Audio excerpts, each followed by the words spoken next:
سورہ فاتحہ، آیت الکرسی اور خلق کے تعلق سے کہ ان کے یہ فوائد ہیں۔ دیکھیں سورہ فاتحہ کے کئی فوائد ہیں، یہ سورہ رقیہ بھی کہا جاتا ہے، یہ علاج بھی، ویسے کئی فوائد ہیں، لیکن آپ کو یہ دیکھنا ہوگا کہ یہ فوائد کس طرح سے حاصل کیے جائے، نبی اکرم صلی اللہ علیہ وسلم حدیث میں بتایا ہے، ٹھیک ہے۔ جیسا کہ ایک روایت میں آتا ہے کہ بخاری کی روایت ہے، صحابہ ایک جگہ گئے، ایک بستی میں پڑاؤ ڈالا، ان سے اجازت مانگی کچھ کھانے پینے کی دو، یہ زمانہ وہ نہیں تھا ہوٹلیں وغیرہ تھی، رہنے کی جگہ تھی، بستی والوں نے کہتے چلو نکلو یہاں سے، باہر کر دیا۔ تھوڑی دیر بعد ہوا ایک لونڈی بھاگتی ہوئی آئی، کہا ہمارے سردار کو بچھو نے کاٹ لیا ہے، کیا کوئی ہے تم میں جو علاج کرے؟ ایک صحابی نے کہا میں علاج کروں گا، دوسروں نے کہا نہیں تم علاج کرنے نہیں جاؤ گے اس کا، اس لیے کہ انہوں نے ہم کو رہنے نہیں دیا، انہوں نے کہا پھر بھی میں چلا جاتا ہوں۔ وہ گئے، جانے کے بعد انہوں نے سورہ فاتحہ پڑھی، دم کی، لیکن روایت میں آتا سورہ فاتحہ پڑھی، دم کیا، پھر آپ نے کٹس لگائے جہاں بچھو نے کاٹا تھا، اور اس زمانے میں منہ سے کھینچنے کا طریقہ تھا، کھینچ کر خون کو نکالا، لیکن یہ سب نہیں کر سکتے، یہ ٹیکنیکس ہوتی ہے، یاد رکھیے، یہ ہر عام آدمی نہیں کر سکتا۔ پھر وہ کیا، پھر سورہ فاتحہ پڑھ کے دم کیا، پھر خون کھینچا، پھر تھوکا، پھر سورہ فاتحہ، ایسا کئی بار انہوں نے کیا، اور اس سے اس کو شفا حاصل۔ پھر جب مدینے آئے، نبی اکرم صلی اللہ علیہ وسلم سے سوال ہوا کہ اللہ کے رسول انہوں نے ایسا کیا، اور ہم تو سمجھتے تھے ان کو اتنا علم نہیں، لیکن یہ گئے، سردار کا علاج کا اسے فائدہ ہوا۔ نبی اکرم صلی اللہ علیہ وسلم نے پوچھا کیا کیا تم نے؟ تو کہا اللہ کے رسول میں نے سورہ فاتحہ پڑھی، تو آپ نے فرمایا تمہیں کیسے پتا سورہ فاتحہ رقیہ ہے، علاج ہے، دم کرنے کی دعا ہے؟ تو پتا چلا یہ علاج ہے، نہ صرف جس کو ہم کہیں گے نفسیاتی بلکہ فزیکل بھی ہے، فزیکل بھی بہرحال، ٹھیک ہے۔ تو لہٰذا اس کا یہ عمل ثابت، تو جو ثابت ہے بالکل جن کسی پر حاوی ہے پڑھ کے دم، ٹھیک ہے۔ اسی طرح جو ہے جیسا بیماری کے اندر پڑا یہ بھی آپ کر سکتے ہیں، ایسا انہوں نے دم کیا اور پھر سک کر کے بلڈ نکلا۔ اسی طرح سورہ فلق سورہ ناس تو بالکل ثابت ہے، میں نے درس میں بھی کئی باتیں رکھی، نبی اکرم صلی اللہ علیہ وسلم بیمار ہوئے آپ پڑھتے تھے، نظر بد سے بچانے کے لیے آپ یہ پڑھتے تھے، آندھی طوفان مصیبت آتی تب آپ یہ پڑھتے تھے، تو سورہ فلق سورہ ناس تو بہرحال ثابت ہے۔ اس میں سورہ کافرون داخل نہیں ہے، بہت سے لوگ چاروں خل پڑھ دیتے ہیں، چار نہیں ہے، تین ہے، سورہ اخلاص، سورہ فلق، سورہ ناس۔ اچھا ایک عجیب بات ہے، یہ چاروں خل لوگ چونکہ اس کے بڑے فوائد ہیں تین کے، تو چار کو ایڈ کر دیتے ہیں اور چاروں کو ہر جگہ پڑھتے ہیں، یہاں تک کہ خبروں پر بھی پڑھتے جا کر، یہ اپنی حفاظت کے لیے، زندوں کے لیے۔ مرنے کے بعد سورہ اخلاص، سورہ فلق، سورہ ناس اور سورہ الکافرون پڑھنا درست نہیں۔ ایک مرتبہ ایک صاحب ضد کرنے لگے، نہیں بولے ہم جا کر بولے خبر میں پڑھیں گے، تو دوسرے صاحب نے ان سے کہا کہ چلو میرے کو بولو کہ جو تم پہلا سورہ پڑھے قل یا الکافرون، ٹھیک ہے، لا اعبد ما تعبدون، تو خبر والے کیا بول رہے ہیں؟ اے کافرو قل یا الکافرون لا اعبد ما تعبدون، میں بات نہیں کروں جس کو تم عبادت کرتے تھے۔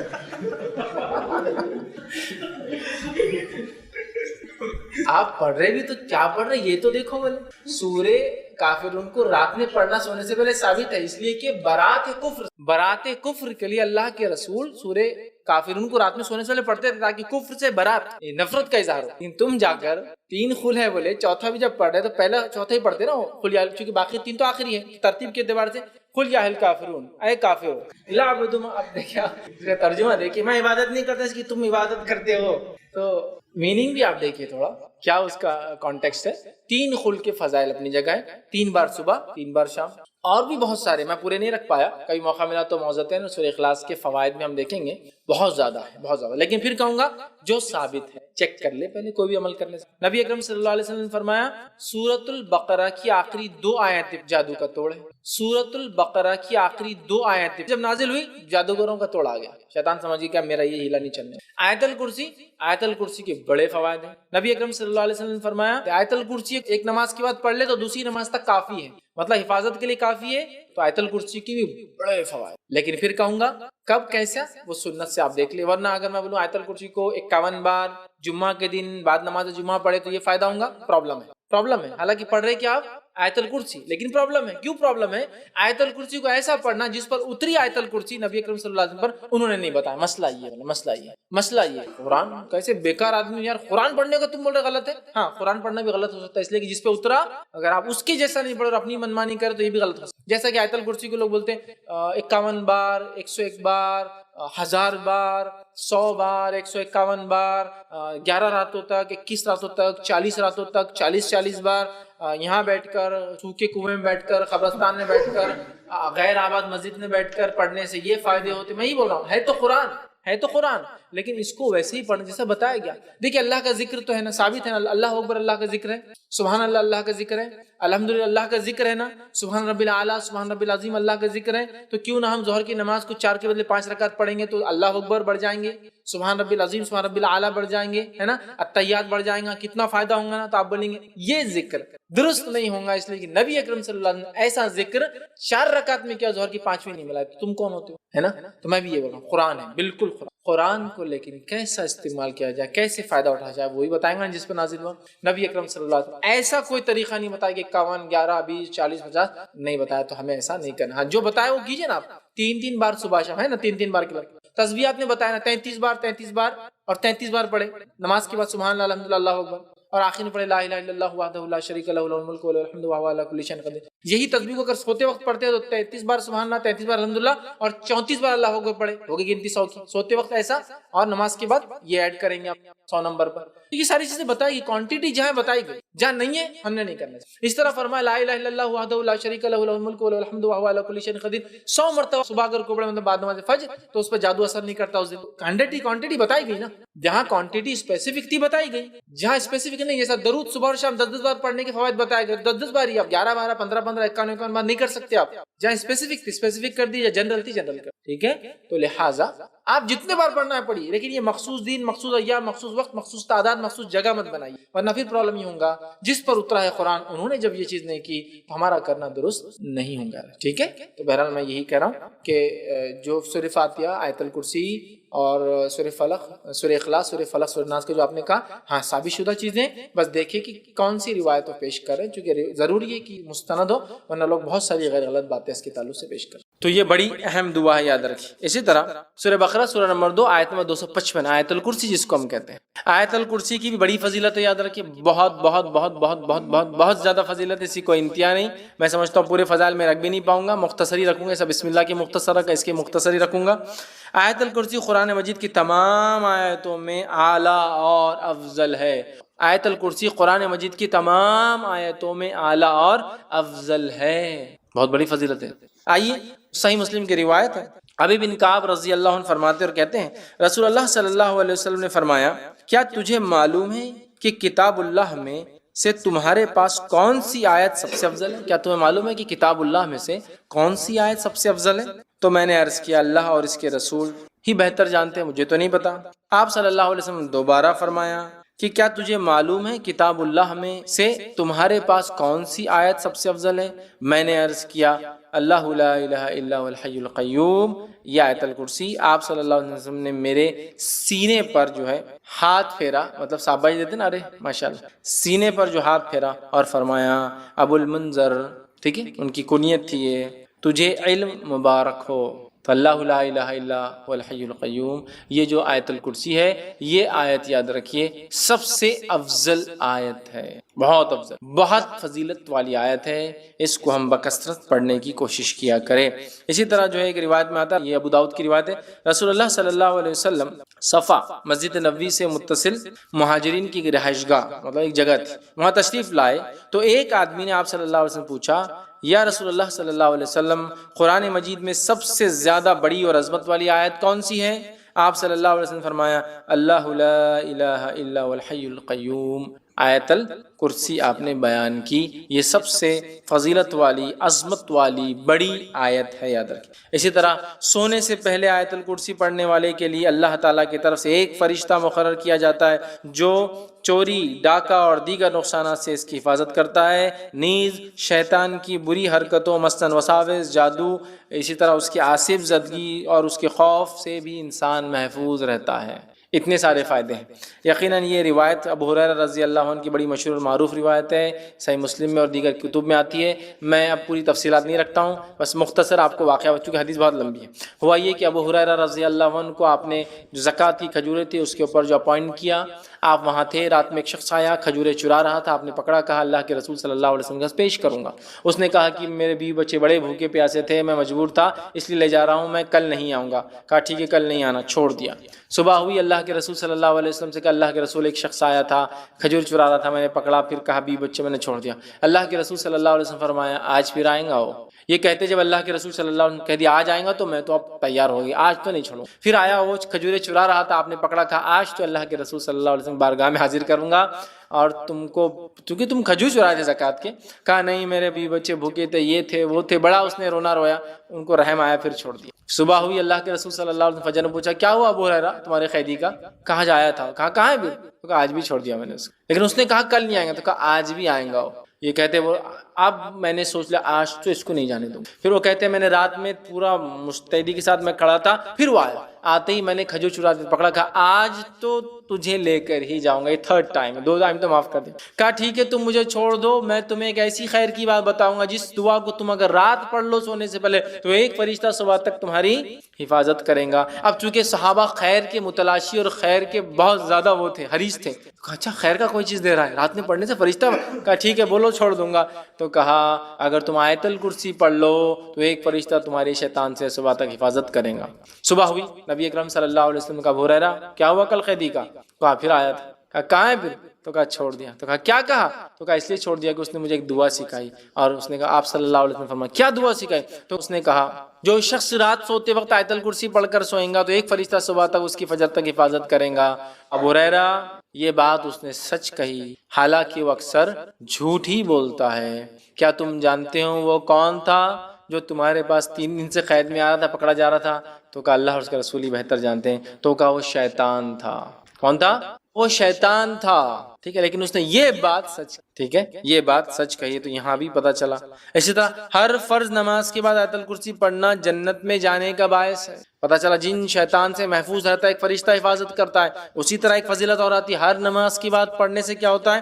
جنت میں جانے کا باعث ہوتا ہے۔ حدیث کے الفاظ سنیے آپ کس طرح سے، اور یہ امام نسائی نے جو اپنی کتاب جو عمل الیوم واللیل کے اندر دن اور رات کے اعمال کے اندر نقل کیا، اور وہ فرماتے ہیں ابو امامہ رضی اللہ عنہ فرماتے اور کہتے ہیں کہ اللہ کے رسول صلی اللہ علیہ وسلم فرمایا جس نے ہر فرض نماز کے بعد آیت الکرسی پڑھی اس کے اور جنت کے داخل ہونے کے درمیان موت کے علاوہ کوئی رکاوٹ نہیں ہے، مر جائے تو سیدھا جنت میں جائیں گا۔ لیکن یہ آیت الکرسی پڑھنا ہے، آیت الکرسی کو سر پہ ہاتھ رکھ کے پڑھنا لفظ نہیں ہے۔ بہت سے لوگ آیت الکرسی پڑھتے ہیں لیکن ہاتھ رکھتے ہیں سر پر پیشانی، پھر ہاتھ کو زمین پہ رکھتے ہیں، کبھی یا ہاتھ کو یوں رکھتے ہیں، پتہ نہیں کیا اس کی وجہ ہے، اور پھر پڑھتے ہیں۔ یہ ثابت نہیں ہے، لیکن آیت الکرسی پڑھنا ثابت ہے، یاد رکھیں، ٹھیک ہے۔ یہ بڑی افضل، بڑی برکت، فضیلت، قدر اور منزلت والی آیت ہے جس کو آیت الکرسی سورہ بقرہ سورہ نمبر 2 کی آیت نمبر 255 نمبر ہے اس کا۔ چلیے آگے بڑھتے ہیں۔ اسی طرح وہ آیت جس کی اسی ایک رات میں آگے انہوں نے کہا گھر کے اندر آیت الکرسی، مکہ مدینہ کی تصویروں کو گھر میں اپنے اندر لگانا کیسا ہے، لٹکانا۔ تو دیکھیے قرآن کی آیتیں، اس کے تعلق سے یاد رکھیے اس کی حرمت اپنی جگہ ہے، پڑھنا ہے سمجھنا ہے ٹھیک ہے، لیکن اس کی حرمت ہے۔ لوگ ڈائلر ٹونز کے طور پہ لگاتے ہیں، جب تک کوئی انتظار کرتا ہے آپ کا وہ بجتے رہتا ہے قرآن آیت، یہ جائز نہیں ہے۔ قرآن کسی کے ٹائم پاس کے لیے نہیں آیا کہ آپ خالی وقت میں اس کو سناتے رہے، اور جب کچھ آیت کا پتہ نہیں کون سا ٹکڑا اور حصہ چل رہا ہے اور وہ اس کو ریسیو کر لیتے ہیں، اب وہ آیت کٹ ہو جاتی ہے۔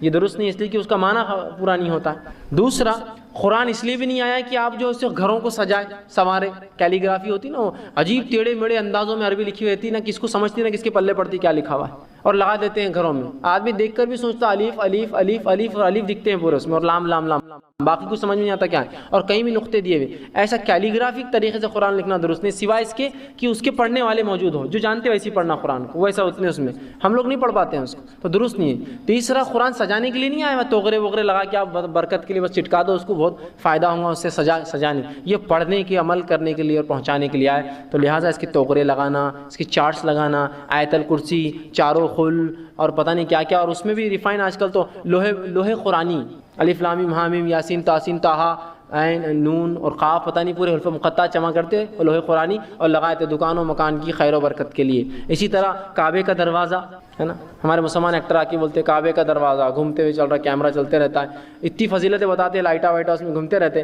مسلمان فٹافٹ آرڈر کر کے منگا رہے، گھر میں قبلے رخ لگاتے اور اس کے سامنے کھڑے کے نمازیں پڑھتے ہیں۔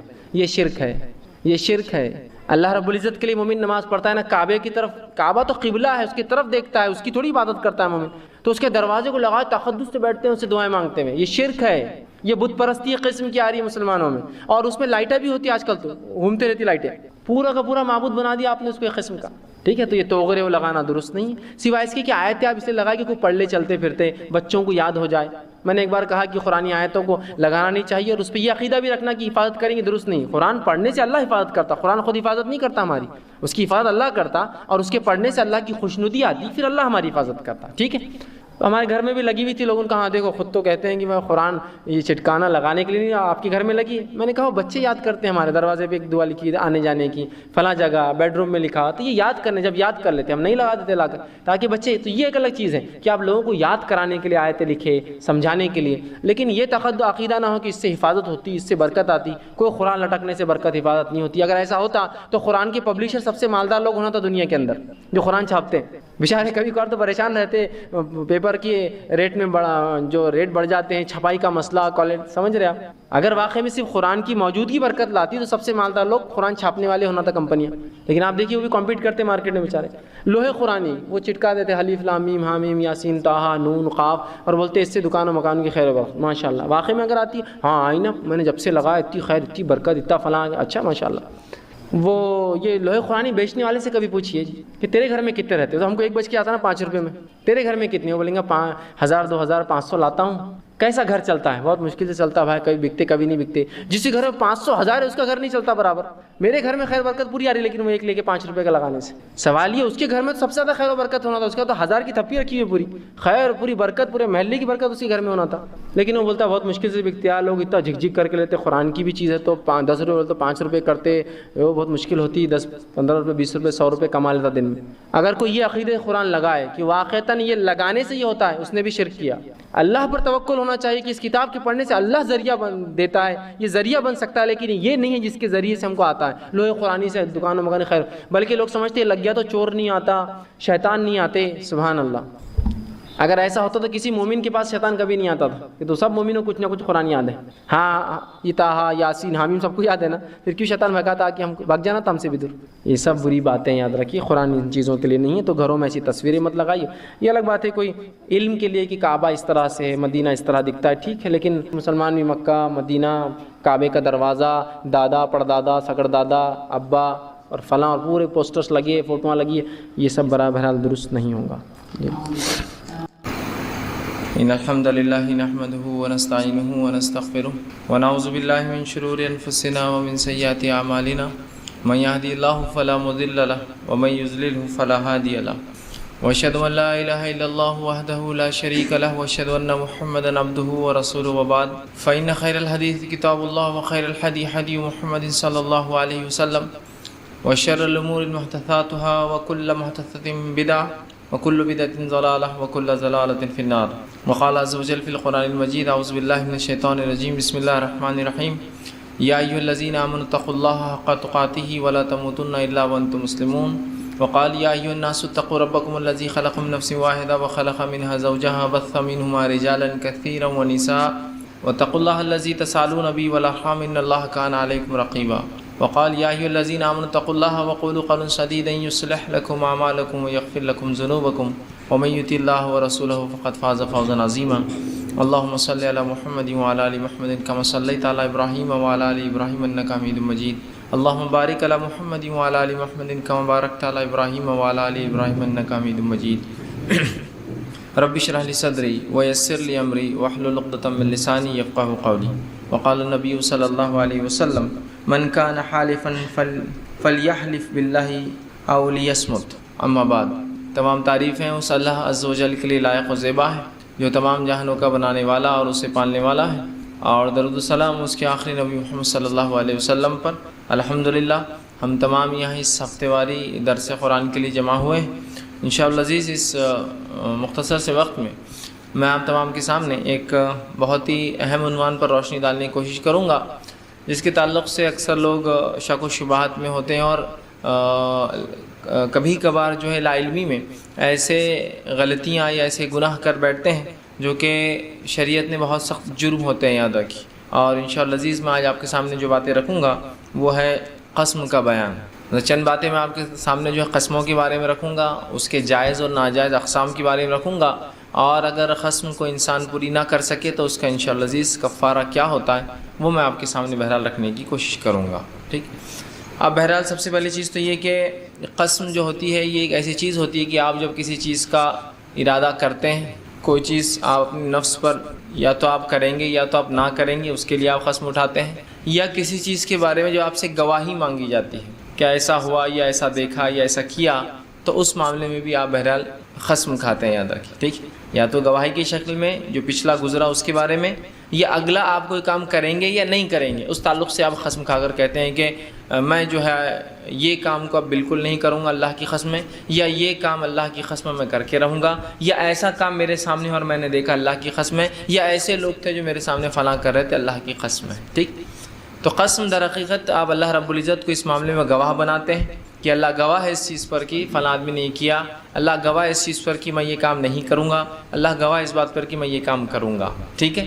تو یہ قسم جو ہوتی ہے یہ شریعت میں ایک اہم مقام رکھتی ہے، یاد رکھیے، اس لیے کہ نبی اکرم صلی اللہ علیہ وسلم نے احادیث کے اندر ہم دیکھتے ہیں کہ جب کسی چیز کی اہمیت واضح کرنا ہوتی ہے تو آپ نے قسم کھایا۔ اللہ رب العزت نے تو بہرحال جگہ جگہ پہ قرآن میں قسمیں کھائی، جگہ جگہ پہ کھائی، والتین والزیتون ہے، والشمس وضحاها ہے، واللیل ہے، اور والعصر ہے، والفجر ہے، تو اللہ نے تو کہیں قسمیں کھائی۔ اس کے علاوہ اللہ نے 4 مقامات پر نبی کو حکم دیا، نبی آپ قسم کھا کر کہیے کہ یہ بات ایسی ہے، تو گویا نبی کو بھی حکم دیا گیا۔ رسول اکرم صلی اللہ علیہ وسلم نے اس کے علاوہ بھی بہت سی مرتبہ قسمیں کھائی، ٹھیک؟ اور بہت سی مرتبہ کی قسم اللہ کی یہ ایمان والا نہیں، قسم اللہ کی وہ ایمان والا نہیں، قسم اللہ کی وہ ایمان والا نہیں، 3 بار کھائی۔ تو گویا قسمیں کھانا یا قسم کھانا یہ اللہ کا طریقہ اور سنت رہا ہے۔ نبی اکرم صلی اللہ علیہ وسلم کو کچھ جگہ اس کا حکم آیا ہے، کچھ جگہ آپ نے اپنی طور سے کسی بات کی اہمیت کو واضح کرنے جگانے قسم کھائی ہے، جیسا کہ نبی اکرم صلی اللہ علیہ وسلم یہ فرماتے تھے اللہ کی قسم جو ہے، یا اس ذات کی قسم جس کے ہاتھ میں میری جان ہے، یا رب کعبہ کی قسم، ٹھیک ہے؟ اس طرح کی قسمیں خود رسول اکرم صلی اللہ علیہ وسلم نے کھائی، ٹھیک؟ تو قسمیں جو ہم کھاتے ہیں تو قسمیں اللہ کے نام اور اللہ کی صفات ان سے ہی ہم کھا سکتے ہیں، یاد رکھیے، انشاءاللہ آگے تفصیلات اور آئیں گی۔ قسمیں ہم کو جو کھانا ہے یا تو اللہ کے نام یا تو اللہ کی صفات سے ہم قسمیں کھا سکتے ہیں، صرف اس کے علاوہ کسی اور کی قسم ہم نہیں کھا سکتے ہیں۔ جیسے اللہ کے نام سے مراد جیسا کہ اللہ کی قسم ہے، رحمان کی قسم ہے، اسی طرح اللہ کی صفات بھی ہو سکتی ہے۔ قسم ہے ذات کی جو ہمیں روزی دیتی ہے کہ میں فلاں کروں گا، مطلب اللہ کے رضا ہونے کی آپ نے قسم کھائی، یا نبی اکرم صلی اللہ علیہ وسلم یہ الفاظ ہے قسم ہے ذات کی جس میں ہاتھ میں میری جان ہے، مطلب زندگی اور موت کے دینے والے کی قسم ہے نا، تو یہ صفتی قسمیں ہو گئی۔ تو یا تو اللہ کے نام سے ہم قسم کھا سکتے ہیں، یا تو اللہ کے اسماء الحسنی یا اس کے جو صفتی نام ہیں یا ذاتی نام ہیں انہی سے ہم قسم کھا سکتے ہیں، یاد رکھیے۔ اور قسم جو ہوتی ہے جیسا مثال کے طور پر اللہ کی قسم میں یہ کام ضرور کروں گا، اللہ کی قسم میں یہ کام نہیں کروں گا، دونوں چیز پہ جو ہے انسان جو ہے قسمیں کھاتا ہے، ٹھیک؟ اسی طرح اب ہم دیکھتے ہیں کچھ باتیں جائز اور ناجائز قسموں کے تعلق سے، ٹھیک؟ تو اس میں جو ہے اللہ سبحانہ تعالیٰ کے نام اور اس کی اسماء و صفات، اس کی جو صفات ہے ان کی قسمیں کھانا یہ جائز ہے، اور نبی اکرم صلی اللہ علیہ وسلم سے ایسی قسمیں جو ہے موجود ہیں، ملتی ہے، جس میں آپ نے فرمایا کہ قسم ہے اس ذات کی جس کے یہ قسم ہے جو ہے جس کے سوا کوئی معبود نہیں ہے، مطلب قسم ہے اس ذات کی جس کے سوا کوئی معبود نہیں ہے، ٹھیک؟ مطلب جس کے سوا کوئی الہ نہیں۔ اسی طرح نبی اکرم صلی اللہ علیہ وسلم سے یہ قسم ثابت ہے کہ قسم ہے اس ذات کی جس کے ہاتھ میں محمد کی جان ہے۔ تو یہاں آپ نے اللہ کے علاوہ صفت اللہ کی بیان کی، مطلب وہ شخصیت، وہ ذات جس کے ہاتھ میں ہماری جان ہے، وہ ذات جس کے ہاتھ میں محمد صلی اللہ علیہ وسلم کی جان ہے، وہ ذات جو ہے جو جس کے بارے میں آپ نے کہا کہ جس کے علاوہ کوئی معبود نہیں ہے، تو یہاں صفت۔ اسی طرح ایک روایت آتی ہے جس کے اندر جو ہے جامع ترمذی کی روایت ہے، اللہ رب العزت نے جب جنت کو بنایا اور جنت کو بلا کر جبرائیل علیہ السلام سے کہا کہ جبرائیل اس کو دیکھو، آپ نے جو اللہ رب العزت نے جنت کو تیار کیا، حدیث میں آتا ہے جنت اور جہنم تیار کرنے کے بعد جبرائیل علیہ السلام نے دونوں کا سفر کیا، دونوں کا۔ جب آپ نے جنت کا سفر کیا اور دیکھا، اور اس کے بعد اللہ نے پوچھا جبرائیل میری جنت کیسی ہے، تو جبرائیل علیہ السلام نے ان الفاظ میں اللہ رب العزت کو جواب دیا جو کہ آپ صلی اللہ علیہ وسلم جامع ترمذی کی روایت میں فرمایا اور کہا وَعِزَّتِكَ لَا يَسْمِعُ بِهَا أَحَدٌ إِلَّا دَخَلَهَا، کہ تیری عزت اور جلال کی قسم کوئی انسان ایسا نہیں ہو سکتا جو اس کے بارے میں سن لے اور اس میں داخل ہونا نہ چاہے۔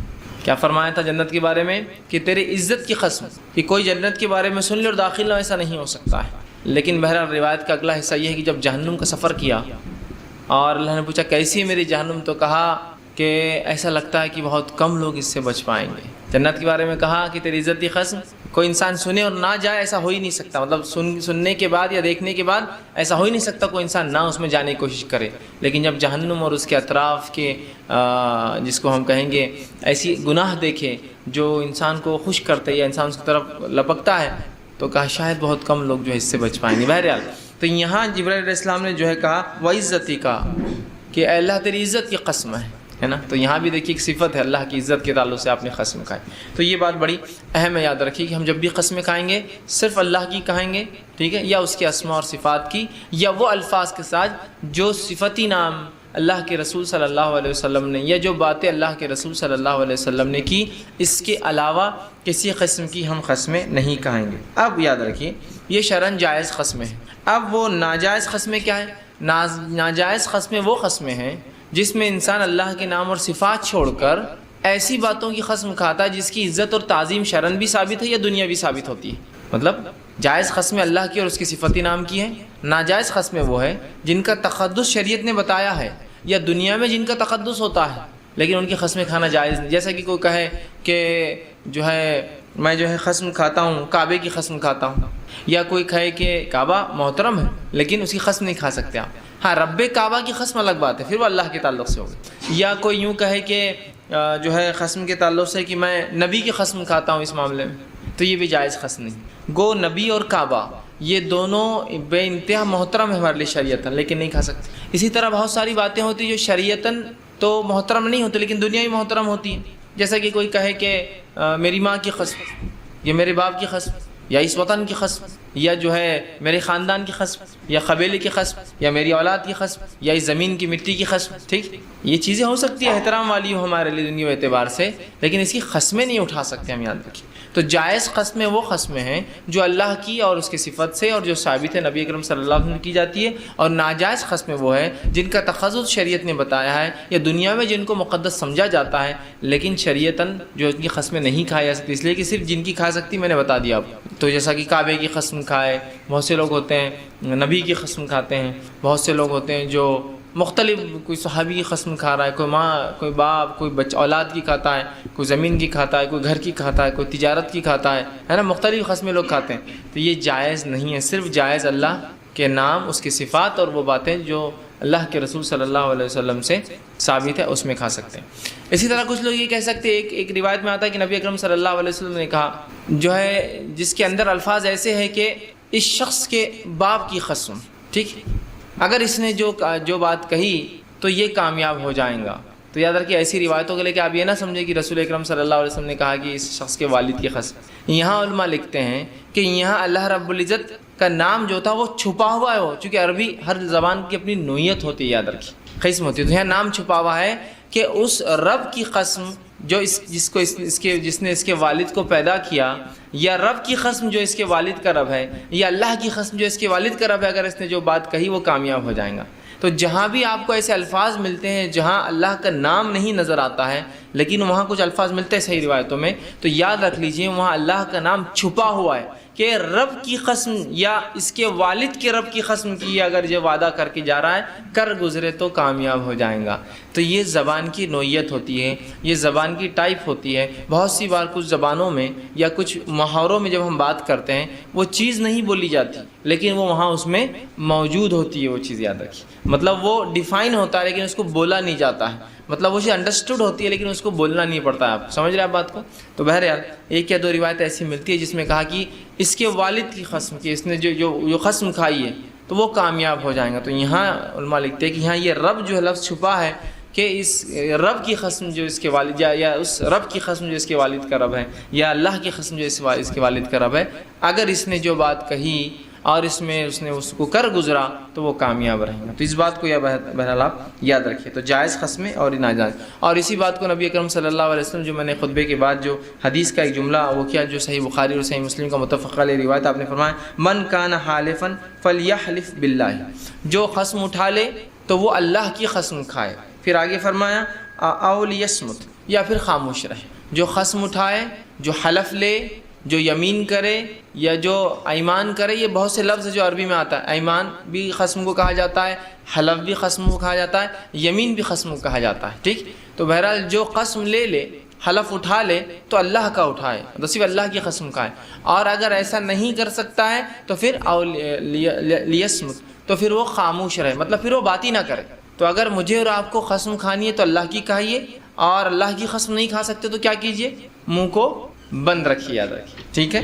اب اسی طرح نبی اکرم صلی اللہ علیہ وسلم فرماتے ہیں اور قسم کے تعلق سے ایک تاکید کرتے ہیں، جو کہ سنن ابو داؤد اور صحیح جو ہے سنن نسائی کی روایت آپ نے فرمایا اور کہا لا تحلفوا الا باللہ، کہ قسم مت کھاؤ سوائے اللہ کے، اور فرمایا ولا تحلفوا الا وانتم صادقون، اور قسم مت کھاؤ جب تک کہ تم سچے نہ ہو، مطلب جھوٹی قسمیں مت کھایا کرو، اس لیے کہ جھوٹی قسموں کا بڑا وبال ہوتا ہے، جھوٹی قسمیں کھانا گناہ کبیرہ ہے، یاد رکھیے۔ تو کیا فرماتا ہے اس حدیث میں لا یحلفوا الا باللہ، مت قسم اٹھاؤ مگر اللہ کی، پھر فرماتے ولا تحلفوا الا وانتم صادقون، اور اللہ کی قسم بھی صرف تب اٹھانا جب تم سچے ہو، ٹھیک۔ آج ہم دیکھتے ہیں قسموں کا ہمارے ماحول میں کیا حال ہے کہ ہر بات کو ثابت کرنے، ہر چیز کو ثابت کرنے ہم قسمیں کھا لیتے ہیں، اور جھوٹی قسمیں بھی کھا لیتے بالکل آسانی سے، اور غیر شرعی قسمیں، حرام قسمیں بھی کھا لیتے بالکل آسانی سے۔ جیسا کوئی آ کر پوچھ لے کہ بھائی یہاں 100 روپے رکھے تھے کہاں گئے، اور کوئی عورت وہاں بیٹھی تو فوراً کہیں گے میرے بیٹے کی قسم میں نے نہیں لی۔ ایک تو قسم غلط قسم کھاتی ہے، اور ہو سکتا کبھی لے لے اور جو قسم کھا لے جھوٹی قسم، یا آدمی بھی ہو سکتا ہے بہرحال کہ اپنے آپ کو ثابت کرنے فوراً کھا لی۔ تو دیکھیے قسم تو کھا سکتے ہیں لیکن صرف اللہ کی، اس کے علاوہ کسی اور کی نہیں کھا سکتے ہیں، اور صرف سچی قسمیں۔ ایسا کتنی مرتبہ ہوتا ہے کہ مرد اور عورتیں ہم میں سے جھوٹی قسمیں کھا لیتے ہیں، جھوٹی قسم مطلب کچھ بھی کام آپ نے کر لیا، صرف چونکہ اب وہ ناراض ہو جائیں گے، ان کو نہیں بتانا ہے کہ ہم نے کیا، آپ فوراً جھوٹی قسم اٹھا لیتے ہیں، ٹھیک۔ یا پھر بہت سی بار ہمارا مال بک جائے بول کر جو ہے بزنس میں بھی لوگ کرتے ہیں کہ قسم تو جو اللہ کی کھاتے ہیں، مطلب قسم صحیح کھا رہے ہیں لیکن معاملہ جھوٹا ہوتا ہے کہ اللہ کی قسم میں نے یہ 100 روپے میں خریدا، آپ کو تو بس 110 روپے میں دے دے رہا ہوں۔ یا قسم ہے بولنا بھی کافی یاد رکھیے، اللہ کا لفظ نہ بھی آئے تو قسم صرف اللہ کی ہوتی ہے، یاد رکھیے، ٹھیک۔ تو آپ کہہ رہے ہیں کہ میں فلاں، تو پھر جو قسمیں تو کھاتے ہیں مطلب اللہ کی، لیکن وہ قسمیں ہوتی ہے جھوٹی، تھوڑا سا مال بکانے کے لیے، تھوڑی سی بات منوانے کے لیے، تھوڑا سا کام جھوٹ بول کر، مطلب ایسی جگہ۔ اور ظاہر سی بات ہے قسم ایک قسم کی گواہی، یاد رکھیے کہ میں اللہ گواہ بناتا ہوں اس مسئلے پر کہ میں نے نہیں چرایا، اللہ گواہ اس مسئلے فلاں ہے۔ تو انسان کبھی قسم کھاتا ہے تو حرام قسم کھاتا ہے غلط صحیح چیزوں پر، اور کبھی یہ ہوتا ہے کہ صحیح قسم کھاتا ہے جھوٹی باتوں پر، اور کبھی غلط قسم جھوٹی باتوں پر کھاتا ہے، قسم بھی غلط اور بات بھی غلط جھوٹی ہوتی ہے، ٹھیک ہے۔ تو رسول اکرم صلی اللہ علیہ وسلم یہ تاکید کر رہے ہیں، بالخصوص ہمارے معاشرے میں ہم دیکھتے ہیں عورتیں بہت دھکے پر قسمیں کھاتی ہیں، مطلب کچھ ہوا کہ قسمیں کھاتی ہے، اور بہت سی مرتبہ صرف اپنے آپ کو سچ ثابت کرنے کے لیے، سچا ثابت کرنے کے لیے جھوٹی قسمیں کھا لیتی ہیں، جھوٹی قسمیں کہ بھائی یہ کام ایسا تھا، یہ کس نے کرا، تو فوراً چونکہ اب لگتا ہے کہ اس سے معاملہ بہت بگڑ سکتا ہے، جھوٹی قسم کھا لیتے ہیں، ان کو لگتا ہے معمولی بات ہے کچھ نہیں ہوگا۔ اور اکثر دیکھا جاتا ہے کہ اس معاملات کو عورتیں سمجھنے کو بھی تیار نہیں ہیں کہ ان کی شدتیں کیا ہوتی ہیں۔ آخرت میں اس کا مرد حضرات کچھ حد تک اس بات کو سمجھ اس لیے پاتے ہیں کہ اجتماعات میں چلے جاتے ہیں، کبھی جمعے کے خطبے میں کچھ نہ کچھ تو ایک وعید، تاکید، نصیحتیں ان کو ملتی رہتی ہے، لیکن عورتوں کا تو معاملہ یہ ہے نہ اجتماعات میں ان کو کوئی داخلہ ہے، نہ یہ خود بھی پسند کرتی ہے، اب حالات تو یہ ہو گئے، اور نہ ہی کسی جمعے کے خطبے یا مسجدوں میں جاتے ہیں، نہ عیدین کے خطبے میں موجود ہوتی ہے، تو کوئی طرز تدریس سیکھنے سکھانے کا تو کوئی مزاج ہے ہی نہیں۔ تو لہٰذا بہت حد تک جو ہے اس باتوں کو معمولی سمجھ کے ہم قسموں کو جھوٹی یا حرام قسمیں، بچوں کی قسم، بیوی کی قسم، بھائی کی قسم، شوہر کی قسم، نبی کی قسم، جو ہے اس کی قسم، کعبے کی قسم، مدینے کی قسم، ہے نا، مختلف قسمیں، گنبد خضرا کی قسم، ٹھیک، قسمیں کھا لیتے ہیں۔ تو ایک تو یا تو قسم غلط کھاتے ہیں، یا پھر قسم تو صحیح کھاتے اللہ کی، اور تھوڑے سے مفاد اور فائدے کے لیے بات جھوٹی ہوتی ہے۔ تو آپ نے فرمایا الا وانتم صادقون، کہ پھر قسم مت لو جب تک کہ تم سچے نہ رہو، مطلب جھوٹی قسمیں کھانا بہت سنگین جرم، اور یاد رکھیے گناہ کبیرہ ہے، ٹھیک۔ اسی طرح جو ہے آپ صلی اللہ علیہ وسلم فرماتے اور کہتے ہیں ان قسموں کے تعلق سے جو اللہ کی نہیں ہوتی، آپ نے فرمایا اور کہا، یہ مسند احمد کی روایت ہے، فرماتے ہیں من حلف بغیر اللہ فقد اشرک، جس نے اللہ کے علاوہ کسی قسم کھائی اس نے شرک کیا، اللہ کے ساتھ چونکہ وہ شریک ٹھہرا رہا ہے نا، اس کو گواہ بنا رہا ہے، اپنے بیٹے کو، کعبے کو، رسول کو، جو کہ موجود نہیں ہیں، جو گواہی نہیں دے سکتے، جو ہر جگہ ہوتے بھی نہیں ہیں۔ ماں کی قسم کھا لی، ماں کیا دیکھ رہی تھی آپ کو اس معاملے پہ؟ تو اللہ کے علاوہ قسم کھانا کیا ہے معلوم آپ کو؟ یہ شرک ہے۔ تو اس لیے میں نے کہا کہ بہت سنگین جرم ہے لیکن اس کو معمولی سمجھتے ہیں۔ تو آپ نے فرمایا من حلف بغیر اللہ فقد اشرک، جس نے اللہ کے علاوہ کسی کی قسم اٹھا لی اس نے شرک کیا۔ اور ایک دوسری روایت میں جو مستدرک حاکم کی اور ابو داؤد کی روایت ہے، آپ نے فرمایا من حلف بغیر اللہ فقد کفر، جس نے اللہ کے علاوہ کسی قسم کا اس نے کفر کیا، دونوں الفاظ۔ تو اللہ کے علاوہ کسی اور کی قسم کھانا شرک اور کفر ہے، یاد رکھیں۔ اور میں سمجھتا ہوں آپ سمجھتے ہیں شرک کس کو کہتے ہیں اور کفر کس کو کہتے ہیں۔ سب سے سنگین جرم، جس جرم کے اوپر اللہ رب العزت کبھی جنت نہیں دیں گا، اس میں اول درجے پہ شرک، اور دوسرا درجہ جس جرم پہ اللہ جنت نہیں دیں گا وہ ہے کفر. اور جنت جو ہے دو ہی لوگوں پر حرام ہے, ایک مشرک پر اور ایک کافر پر. تو انسان وہ دو ہو جاتا ہے اگر وہ اللہ کے علاوہ قسم کھاتا ہے. تو اس کو ہم معمولی سمجھتے ہیں, کسی کی بھی قسم اٹھا لی, عورتیں کسی بھی قسم اٹھا لے رہی, مرد کسی کی بھی قسم اٹھا لے رہے ہیں, اور کبھی اگر سچی قسم بھی کھا رہے تو پھر جھوٹی اللہ کو مطلب جھوٹی قسم مطلب بات جھوٹی ہے, قسم سچی. قسم تو اللہ کی لے رہے ہیں لیکن بات جھوٹی ہے جس پر قسم کھائی جا رہی ہے. مال بیچنے کے لیے قسم کھا لیا, کسی کو اعتماد دلانے کے لیے قسم کھا لیا, کسی چیز سے بھروسہ آ جائے بول کے قسم کھا لیا, کوئی کام نکل جائے وقت پورتا بھی قسم کھا لی, بعد میں بولتے ہیں وہ جھوٹی قسم کھا لی تھے ہم نے. ٹھیک اندازہ لگا. اور کفارے کے لیے بھی تیار ہو جاتے ہیں بہت سے لوگ کہ وہ کفارہ ادا کر دیں گے, کھا لو جھوٹی قسم. یاد ہے کہ شریعت اگر کسی چیز کے لیے کفارہ دیتی ہے تو کفارہ اس لیے ہوتا ہے کہ آپ سے اگر قطعاً وہ کام ہو جائے, غلطی سے وہ کام ہو جائے, انجانے میں ہو جائے, تو اس کی بھرپائی دنیا کے اندر کچھ نہ کچھ حد تک ہو جائے, اس کے لیے کفارہ ہے. لیکن اس کا ہرگز مطلب نہیں کفارہ اس لیے کہ آپ اس چیز کو کرتے رہیں اور بولے ہاں کفارہ تو ہے نماز دیتے رہے. جیسا کہ اگر میں روزہ نہ رکھ پاؤں صحت کی وجہ سے, سفر کی وجہ سے, آگے حالات ایسے نہیں کہ میں کبھی روزہ رکھ پاؤں گا, تو ہر روزے کے بدلے میں ایک مسکین کو کھانا کھلاؤ, یہ کفارہ ہے. لیکن اس کا ہرگز مطلب یہ نہیں کہ میں تندرست رہ کر روزے چھوڑوں اور روز مسکین کو کھانا کھلاؤ. کفارہ ہوتا ہے اس لیے کہ انسان مجبور ہو جائے, غلطی ہو جائے, قطع ہو جائے تو دیا جائے. جیسے کہ ایک انسان چوری کر لے, چوری کرے تو اس کی سزا یہ ہے کہ اس کا ایک ہاتھ کاٹا جائے. اگر وہ نادم ہوتی ہے اس کا کفارہ بھی ہے, آدمی کا کفارہ بھی ہو جاتا ہے اس میں اور سزا بھی ملتی ہے اس کو. لیکن اس کا ہرگز مطلب یہ نہیں کہ چوری کرو ہاتھ کاٹ لیں گے, تم ہاتھ کٹا لینا, تمہارا چوری کر لو, چلو یہ بات, اگلی بار تم کر لینا, تمہارا ہاتھ کٹا دیں گے اپن. ٹھیک, لیکن پیسہ تو مل جائے گا نا, ایک ہاتھ نہیں رہا کیا ہوا, پیسہ تو اپنے پاس آئیں گا نا, سمجھ رہا. تو اس کا ہرگز مطلب ہے. تو اگر قسم کا کفارہ شریعت نے دیا ہے تو اس کا ہرگز مطلب ہی نہیں کہ آپ جھوٹی قسمیں کھائیں اور اس کا کفارہ ادا کرتے رہیں. کہ اگر شریعت یہ کہتی ہے کہ اللہ توبہ قبول کرتا ہے تو اس کا ہرگز مطلب ہی نہیں کہ اللہ یہ کہہ رہا آپ گناہ کرو. اس کا مطلب یہ جو گناہ ہو جاتے ہیں, جو لرزی سے ہو جاتی ہے, جو خطائیں ہو جاتی ہے, جو غلطیاں ہو جاتی ہیں, اس کے بدلے میں آپ کو کفارے کے طور پر توبہ دی گئی ہے. لیکن اس کا ہرگز مطلب نہیں گناہ کرو, ہاں توبہ کر لیں گے, چلو آپ یہ گناہ کر لیں گے توبہ. اور یہ گمان بہت سے لوگوں کو ہوتا ہے کہ جوانی میں گناہ کر لیں گے, مرتے وقت توبہ کر لیں گے, ہے نا, یا بڑھاپے میں توبہ کر لیں گے, اور وہ بڑھاپے تک نہیں پہنچے تو, ہے نا. تو توبہ اس لیے تو نہیں ہے نا کہ آپ جو ہے اس کو ایک غلط چیز میں استعمال کریں. اگر میں آپ کو ربڑ دوں اور کہوں کہ پینسل سے جو غلط نشانات پڑ جاتے ہیں تو ربڑ سے مٹا لیں, تو اس کا ہرگز مطلب نہیں کہ آپ نشانات مارتے جائیں اور مٹاتے جائیں. یہ تو لگ جائے تو اس کے لیے اریزر دیا گیا, لیکن ہم سمجھتے ہیں اریزر اس لیے کہ لگاؤ, کرو اور پھر اس کو وہ کرو. تو بہرحال اس کا کفارہ ہوگا. لیکن اللہ کے علاوہ قسم کھانا شرک ہے, اللہ کے علاوہ قسم کھانا کفر ہے. اب آئیے قسموں کی اقسام کیا ہوتی ہے وہ بھی دیکھ لیتے ہیں, تاکہ ان کو دیکھ لیں گے اور پھر انشاءاللہ اس کا کفارہ بھی آپ کے سامنے رکھ دوں گا. ٹھیک. اب قسموں کی اقسام میں جو سب سے پہلی قسم ہے وہ ہے, جو ہے قسم جو ہے وہ غموس ہے. غموس ایسی قسم ہوتی ہے کہ جس میں آدمی جان بوجھ کر جھوٹ بولتا ہے.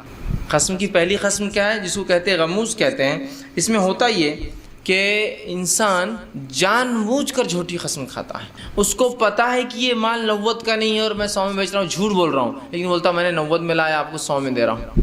اس کو پتہ ہے یہ مال 90 کا ہے نہیں, یہ مال جو ہے 9 روپے کا لایا ہوا ہے. لیکن چونکہ کسٹمر چونکہ ہاتھ میں آ جائے, آسانی سے نہ جائے, تو مکمل جھوٹی قسم کھاتا ہے. اللہ کی کھاتا ہے لیکن جھوٹی قسم کھاتا ہے.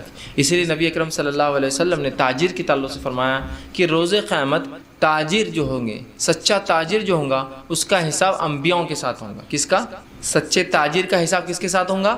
انبیاؤں کے ساتھ ہوگا. اندازہ لگا رہے ہیں انبیاؤں کیا مقام ہے, اور تاجر کو کیوں اتنا اونچا مقام دیا جا رہا ہے؟ اس لیے کہ تجارت میں عموماً انسان اپنا مال دھک جائے بول کر جھوٹ بول دیتا ہے. تو لہٰذا اگر ایسا تاجر جو سچا ہے, جھوٹی قسمیں کھا کے اپنے مال کو نہیں بیچتا, تو اس کا فیصلہ انبیاؤں کے ساتھ ہوگا. سمجھ رہے آپ؟ تو بہرحال تو وہ قسم ہے جس میں آپ جان بوجھ کر جھوٹ, جیسا کہ کوئی شخص یہ کہتے اللہ کی قسم یہ چیز میں نے 50 میں خریدی, آپ کو فلاں میں بیچ رہا ہوں, جبکہ اس نے 50 میں خریدی نہیں. یا کوئی شخص کہے کہ اللہ کی قسم میں نے یہ کام کیا ہے, یا کوئی کہے کہ اللہ کی قسم میں نے کام نہیں کیا ہے.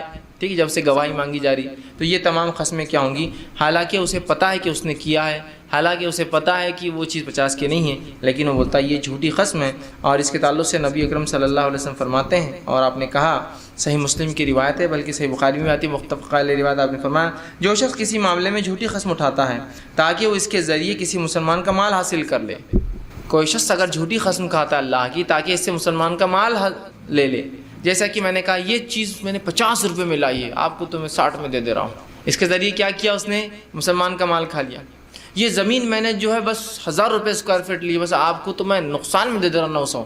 تو آدمی بولتا ہے یار مجبور آدمی, یار لے لو اس سے 900, جبکہ اس کا زمین کا ریٹ 900 نہیں ہے اور نہ ہی وہاں فلاں ہوتا ہے. صرف اس لیے حلف اٹھا رہا ہے کہ اس سے مسلمانوں کو کچھ فائدہ لے لے. یا اللہ کی قسم یہ چیز میری ہے اس مسلمان کی نہیں ہے، تاکہ یہ قسم کھانے سے اس کا مال میں لے لوں اور وہ شخص جو ہے پھر مجبور ہو جائے، چونکہ ابھی قسم کھا رہا بولے کسی نے دے دی، ٹھیک ہے۔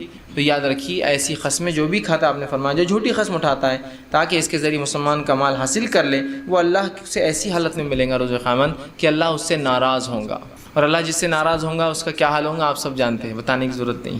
جو شخص جھوٹی قسمیں کھائے تاکہ اس کے ذریعے مسلمان کا حلال مال اپنے قبضے میں لے لے یا چیزوں کو حاصل کر لے، کچھ نفع حاصل کر لے، تو وہ روز قیامت اللہ رب العزت سے ایسے ملاقات کریں گا کہ اللہ رب العزت اس سے ناراض ہوا ہوگا، یاد رکھیے، ٹھیک ہے۔ تو ہم کوشش کریں کہ ذرہ برابر بھی ہم جھوٹی قسمیں نہ کھائیں، یاد رکھیے یہ بہت سنگین جرم ہے، لیکن اس کے باوجود بھی ہم اس کو معمولی سمجھ کے بس جھوٹی قسمیں کھائے چلے جاتے ہیں، تجارت میں ہو، گھریلو معاملات میں ہو، لین دین میں ہو، ٹھیک ہے، تعلقات کو مینٹین کرنے کے لیے ہو، جو بھی قسم کھا رہے ہیں آپ، تعلقات کو مینٹین، اللہ کی قسم تم سے محبوب میرا کوئی نہیں، جب کیا ان سے زیادہ محبت کسی اور سے کرتے ہیں، لیکن کیا کر رہے ہیں آپ یہاں جھوٹی قسم کھا لے رہے ہیں نا، یہ نہیں ہونا چاہیے۔ تو ہوتا ہے انسان جھوٹی قسمیں کھا لے رہا ہے ریلیشن مینٹین کرنے کے لیے، تعلقات مینٹین کرنے کے لیے، ٹھیک ہے، تو یہ نہیں ہونا چاہیے، یاد رکھیے یہ درست نہیں ہے۔ تو جھوٹی قسمیں ہم چاہے کچھ بھی ہو جائے جھوٹی قسمیں نہیں کھانا چاہیے، چاہے کسی بھی حال میں، ٹھیک۔ اب اگر کوئی جھوٹی قسم کھا لیتا ہے تو اس شخص کے لیے کفارہ بھی لازم ہے اور توبہ بھی لازم ہے۔ جو شخص اللہ کی جھوٹی قسم کھا لیتا ہے اس کے لیے کفارہ بھی لازم ہے اور توبہ بھی لازم ہے۔ کفارہ اس وجہ سے لازم ہے کہ قسم توڑا، توبہ اس وجہ سے لازم ہے کہ جھوٹی قسم کھایا تھا، سمجھ رہے آپ؟ کفارہ کیا انشاءاللہ آگے بیان کروں گا، لیکن دونوں چیزیں لاگو ہے، ایک کفارہ دینا ہوگا، دوسرا اللہ سے توبہ کرنا ہوگی، اور تیسرا اگر اس قسم کے ذریعے کسی کا مال لیا ہو، زمین لے لی ہو، جائیداد چھین لی ہو، کچھ زیادہ پیسہ لیا ہو، تو اس مال کو لوٹانا بھی پڑے گا، چونکہ انسانوں کا معاملہ ہے نا۔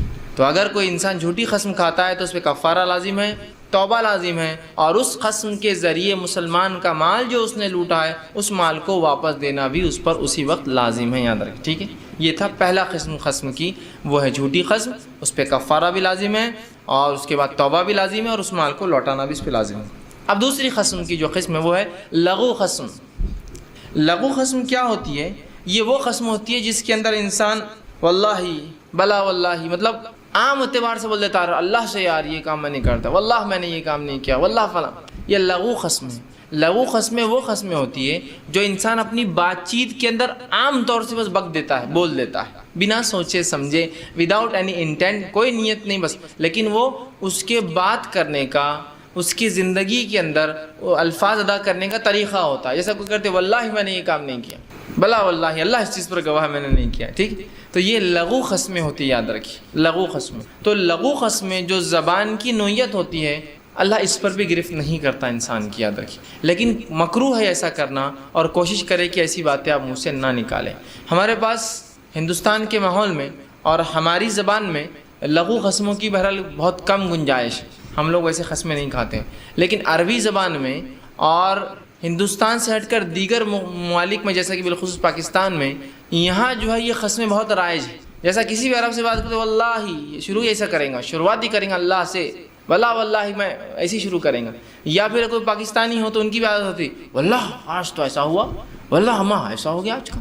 تو یہ اس میں ہندوستان میں، لیکن ہم لوگ ایسی قسمیں لغو قسموں کا سسٹم نہیں ہو، بس رائج ہی نہیں ہو سب، لیکن ان زبانوں میں ہوتی ہے۔ یہ اور بھی کچھ زبانیں ہوں گی جس کے اندر جو اردو اور عربی سے ہٹ کر، جو ہم بہرحال میں ہر کلچر کو تو نہیں جانتا ہوں، وہاں لوگ کھاتے ہوں گے، بائی گاڈ بول کر بولتے، یا واللہ مطلب اللہ سے، وللہ مطلب اللہ کے لیے، ٹھیک ہے۔ تو اس معاملے میں یاد رکھیں جو لغو قسمیں ہوتی ہے، جو قسمیں انسان ان انٹینشنلی زبان کے اندر کھا دیتا ہے، اس پر اللہ پکڑ نہیں کرتا، لیکن ایسی قسموں سے احتیاط کرنا چاہیے۔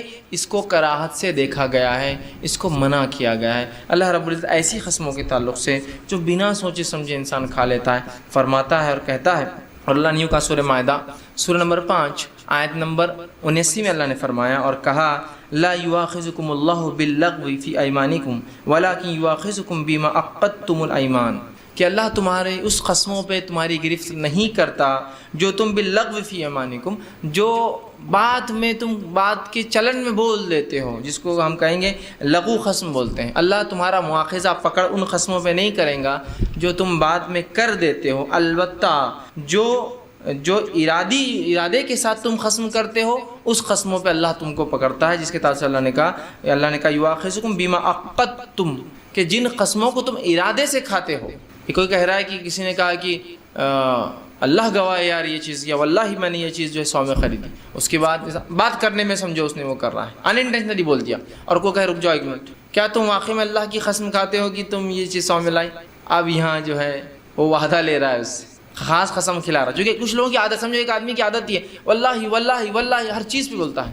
اب ایسے آدمی کو اگر آپ بولتے رک جاؤ اب تم کیا قسم کھاتے ہو یہ چیز فلاں کی ہے، وہ تو ٹھیک ہے لغو قسم تھی تمہاری، بات بات میں تم کھا لیتے ہو، اب یہ کہ پھر اس کو بولنا، لیکن اس کا ہرگز مطلب یہ بھی نہیں ہے کہ لغو قسمیں کھانا جھوٹی جائز ہے. تو آپ ایک سسٹم ہی بنا لے بس پھر لغو قسمیں کھانے کا. اس لیے میں نے پہلے ہی کہہ دیا کراہت ہے، لیکن انسان کی کبھی بات چیت میں چلن میں ایسی قسمیں عادی ہو جاتا ہے انسان، اس کا یوں ہی کھا لیتا ہے، ٹھیک، لغو قسم یوں ہی کھائے تاکہ بات پہ زور دیا جائے، بس اس کے علاوہ کچھ نہیں ہوتا اس کام میں، ٹھیک. تو بہرحال ایسی قسموں پہ اللہ پکڑتا نہیں ہے، لیکن انسان ایسی قسموں سے احتیاط کرے. لیکن ہاں اس قسموں پہ ضرور پکڑ ہوں گی جو ارادتاً قصداً کھایا جاتا ہے، ٹھیک. اسی طرح نبی اکرم صلی اللہ علیہ وسلم فرمایا، صحیح بخاری کی روایت آپ نے فرمایا اور کہا کہ نجی گفتگو میں انسان کا یہ کہنا نہیں اللہ کی قسم، یہ لغو قسم ہے. ماں عائشہ رضی اللہ عنہ فرماتی ہے اس تعلق سے کہ جو نجی جو کام ہوتے ہیں انسان کے، ان کاموں میں جب انسان یہ کہہ دیتا ہے کہ نہیں اللہ کی قسم ایسا نہیں ہے، تو یہ کام لغو قسموں میں سے ہے. مطلب وہ ارادتاً نہیں کھاتا ہے لیکن اس کی زبان کے اندر بس وہ لگا رہتا ہے اللہ گواہ ہے اللہ سے. تو ایسی قسموں پہ اللہ تعالیٰ انسان کو انشاءاللہ عزیز گرفت نہیں کریں گے، لیکن اس کا ہرگز مطلب یہ نہیں ہے کہ آپ ایسی قسمیں کھاتے رہو، ٹھیک. اسی طرح تیسری جو قسم ہے، جو قسم کی جو قسم ہے وہ یہ ہے کہ ایسی قسم جو مناقضہ جس کو کہیں گے، مطلب ایسی قسم ہے کہ جس کو مستقبل میں کسی کام کے کرنے یا نہ کرنے پہ انسان کھائیں گا، ٹھیک. جیسا کہ کوئی انسان کہے کہ اب جو ہے اللہ کی قسم میں یہ کام نہیں کروں گا، آنے والا فیوچر میں کھا رہا ہے، اللہ کی قسم یہ کام تو کر کے رہوں گا، فیوچر کی بات کر رہا ہے، ٹھیک. تو ایسی قسمیں یاد رکھیے، یہ قسمیں جو ہے یہ قسم کی تیسری قسم ہے، اور یہ بھی قسمیں یاد ہے، اور یہ ارادتاً ہوتی ہے، یہ وہ لغو قسمیں نہیں ہوتی، ٹھیک ہے، ارادتاً ہوتی ہے. لغو قسمیں تو بات کے اندر کی جاتی ہے اور جو ہو رہا ہے اس پہ بولتا ہے انسان، جیسا کہ یہ اللہ کی قسم آج تو ہزاروں لوگ تھے جبکہ 100 لوگ تھے، لیکن اب وہ بہت بتانے کے لیے صرف بہت موب تھا جمع بول رہا ہے. آپ کر رکو ایک منٹ، اللہ گواہ رکھ کے کہتے ہو کتنے، نہیں مطلب میں ایسے ایمفسائز کرنے کے لیے بول رہا تھا، ٹھیک. لیکن جب کوئی بات فیوچر کے لیے بول رہا ہے تو ظاہر سی بات ہے ارادے والی قسم ہے جو ہونے والے اس میں، تو اس کو پورا کرنا اس پہ، چونکہ یہ لغو قسمیں نہیں ہوں گی، ٹھیک ہے. تو اگر کوئی انسان ارادے کے لیے قسم کا کہ میں ایسا کام ہرگز نہیں کروں گا، اب میں فلاں کروں گا، تو یہ قسمیں یاد رکھیے بہت اہم ہے. اور ان قسموں پہ پکڑ ہے، جیسا کہ سورہ مائدہ کیا تھا 69 میں نے فرمایا تھا وَلَكِنْ يُؤَاخِذُكُمْ بِمَا عَقَدتُّمُ الْأَيْمَانَ، اللہ ان قسموں پہ تمہیں ضرور پکڑیں گا جو تم ارادتاً قصداً کھاتے ہو. تو یہ انہی میں جو ہے شامل ہے، یاد رکھیے. اور اس معاملے میں انسان بہت احتیاط کرے، ٹھیک. تو جو شخص ایسا وہ کرے گا تو اس پہ اس عمل کو کرنا واجب ہے. جو شخص ایسی قسم کھائے گا کہ فلاں چیز میں کروں گا یا نہیں کروں گا، یہ کرنا واجب ہے. اگر وہ ایسا کام نہیں کر پایا تو اس کو کفارہ دینا ہوگا، یاد رکھیے کفارہ. سمجھ لیجیے میں نے قسم کھا لی کہ اب میں جو ہے فلاں کام جو ہے کبھی نہیں کروں گا، اب وہ کام میں کر کے رہوں گا، اور اگر میں وہ نہیں کر پایا تو مجھ پر کفارہ لازم ہوگا، یاد رکھیے، ٹھیک. کفارہ لازم ہوگا. باقی توبہ اور وہ چیز نہیں بھرا، انسان توبہ کرتا رہے، بہت افضل بات ہے، لیکن وہاں جو پہلے اس میں جھوٹی قسم توبہ واجب ہوں گی اس پر، ٹھیک.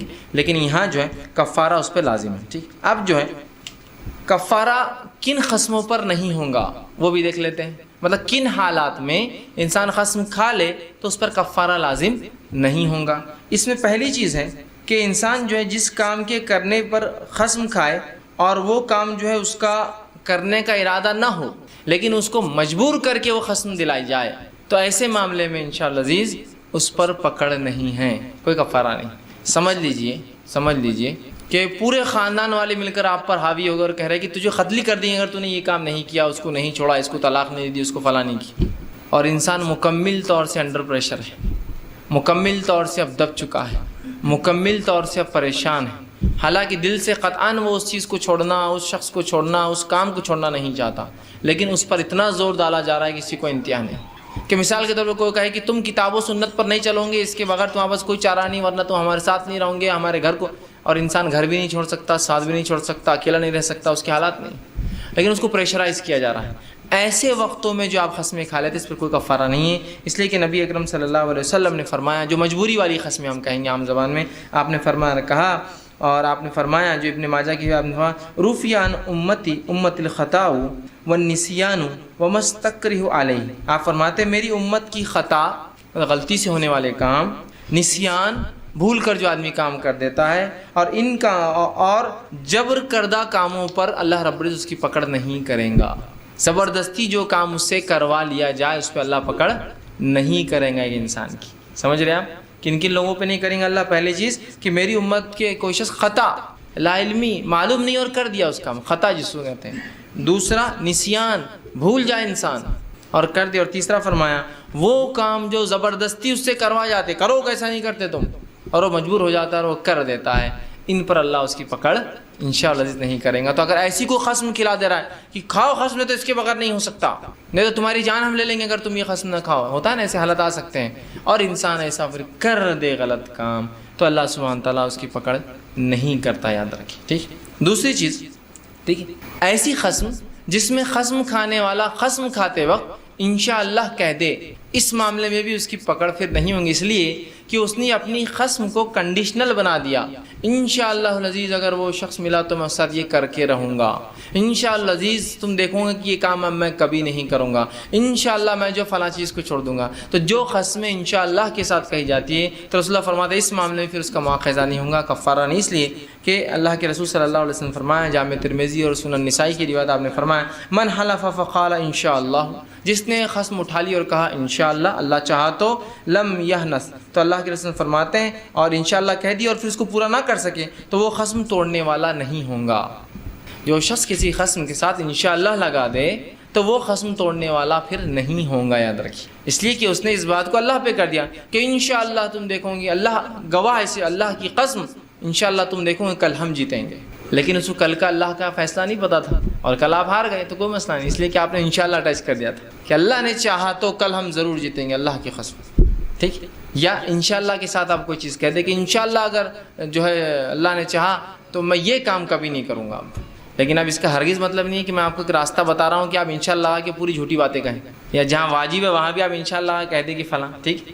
لیکن ایسا بھی اگر کوئی کرے تو یہاں بھی اس کی پکڑ ان دو صورتوں میں مجبوراً اور انشاءاللہ کے ساتھ جو قسمیں کھائی جاتی ہے اس سے پکڑ نہیں ہوتی. اسی طرح نیک کام کی خاطر قسم توڑنا یہ جائز ہے، یاد رکھیے. مثال کے طور پر آپ نے قسم کھا لی کہ میں یہ کام کر رہوں گا، اللہ کی قسم یہ کام میں کر کے رہوں گا، اور بعد میں پتہ چلا اس سے اچھا کوئی کام ہے تو آپ فوراً قسم توڑ دے اور اس اچھے کام کو کر لے، اس کام کو چھوڑ دیں. سمجھ رہا ہے بات کو؟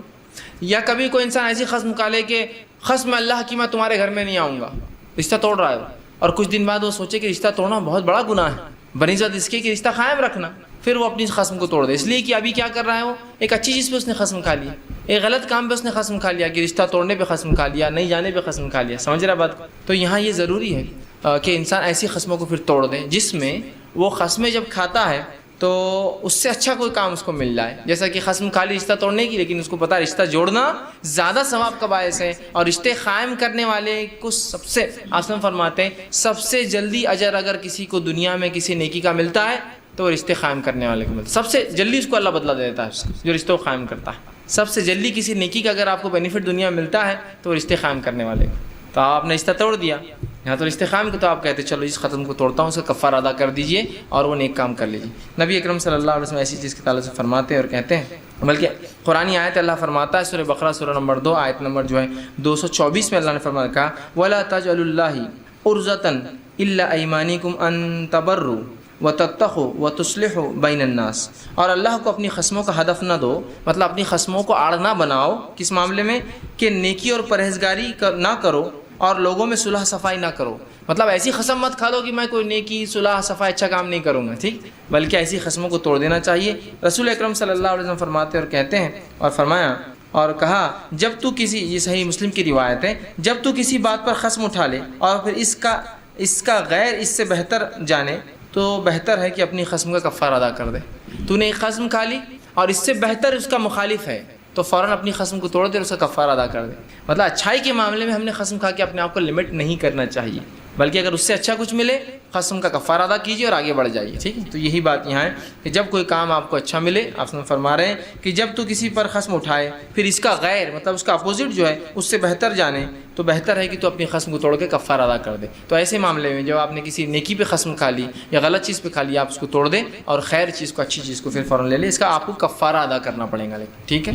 اسی طرح قسم ڈالنے والے کی بات پوری کرنا بھی آپ پر واجب ہے، یاد رکھیے۔ اس کا کیا معنی ہوا؟ اس کا معنی یہ ہوا کہ اگر کوئی شخص ایسی قسم آپ پر ڈالے جو قسم آپ پوری کر سکتے ہیں، آپ میں وہ طاقت ہے، تو اس کو پورا کرنا چاہیے، پھر اس کو پورا کرنا چاہیے آپ، ٹھیک ہے۔ جیسے کوئی کہے کہ اللہ کی قسم تم پر فلاں چیز میری کر دو، اور آپ میں مکمل طاقت ہے اس کی، تو آپ کر سکتے ہیں۔ جیسے کہ ایک واقعہ آتا ہے جو مسند احمد کی روایت ہے، دو عورتیں ایک بار ملی، تو ایک عورت نے دوسری عورت کو کچھ کھجور کھانے کے لیے دیے، ٹھیک ہے۔ اس نے اس میں سے کچھ کھجور کھائے اور بقیہ کے بارے میں اس نے کہا کہ اللہ کی ہے تم کو قسم، تم یہ کھجور بھی کھا لو۔ مطلب وہ بہت چاہتی تھی کہ اس کی بہن جو ہے اس کھجور کو بھی کھا لے، اور اس میں پوری طاقت تھی، مطلب ایسا کوئی معاملہ نہیں تھا کہ اس نے بہت کلو میں اور سیروں میں کھجور لا دی جس کی وجہ سے وہ نہیں کھا سکے۔ وہ چند کھجوریں تھی، حدیث میں آتا چند، ہو سکتا 2 4 5 کھجوریں ہوں گی، اور وہ بہن چاہتی ہے کہ میری یہ بہن یہ کھجوریں کھا لے۔ اس نے کہا اللہ کی تم پر قسم، یہ کھجوروں کو تم ختم کر دو۔ اس نے انکار کر دیا، دوسری عورت نے انکار کر دیا۔ نبی اکرم صلی اللہ علیہ وسلم اس واقعے کو دیکھا تو آپ نے فرمایا اور کہا اس کی قسم پوری کرو، مطلب جو قسم عورت نے تجھ پہ ڈالی اس کی قسم پوری کر، بے شک اس کا گناہ اس پر ہوگا جو امکان کے باوجود قسم کو پوری نہ کرے۔ سمجھ رہے آپ؟ امکان ہے کہ آپ وہ قسم پوری کر سکتے ہیں اور اس کے باوجود بھی آپ اس قسم کو پوری نہ کرے تو گناہ آپ کو ملیں گا، ورنہ نہیں ملیں گا۔ ادھر کی کنڈیشن اپلائیڈ ہے۔ کسی نے آپ کو 3 کھجور دیا اور وہ کہہ رہا ہے کہ بھائی 2 کھا لیا، یہ بھی 1 کھا لو، تو کھا لیجیے نا، چونکہ امکان ہے کیا وہ تیسری کھجور کھانے سے کچھ نہیں ہونے والا، آپ کو 2 کھجور کھا چکے آپ، تب آپ گناہ کر۔ لیکن اگر امکان نہیں ہے، آلریڈی 2 کھجور آپ کے لیے بہت زیادہ تھی، آپ کے شوگر لیول کے لیے اور بہت سے مسائل کے لیے، تو آپ کہیں کہ یہ قسم مجھ پر ضروری نہیں ہے ماننا، اس لیے کہ اب میرے پہ بوجھ ہو جا رہی ہے، اس لیے کہ اللہ بھی کسی نفس کو لا یکلف اللہ نفسا الا وسعها، اللہ کسی نفس کو اس کے طاقت سے زیادہ نہیں آزماتا، تو پھر یہاں کیسے آزمائیں گا، ٹھیک ہے۔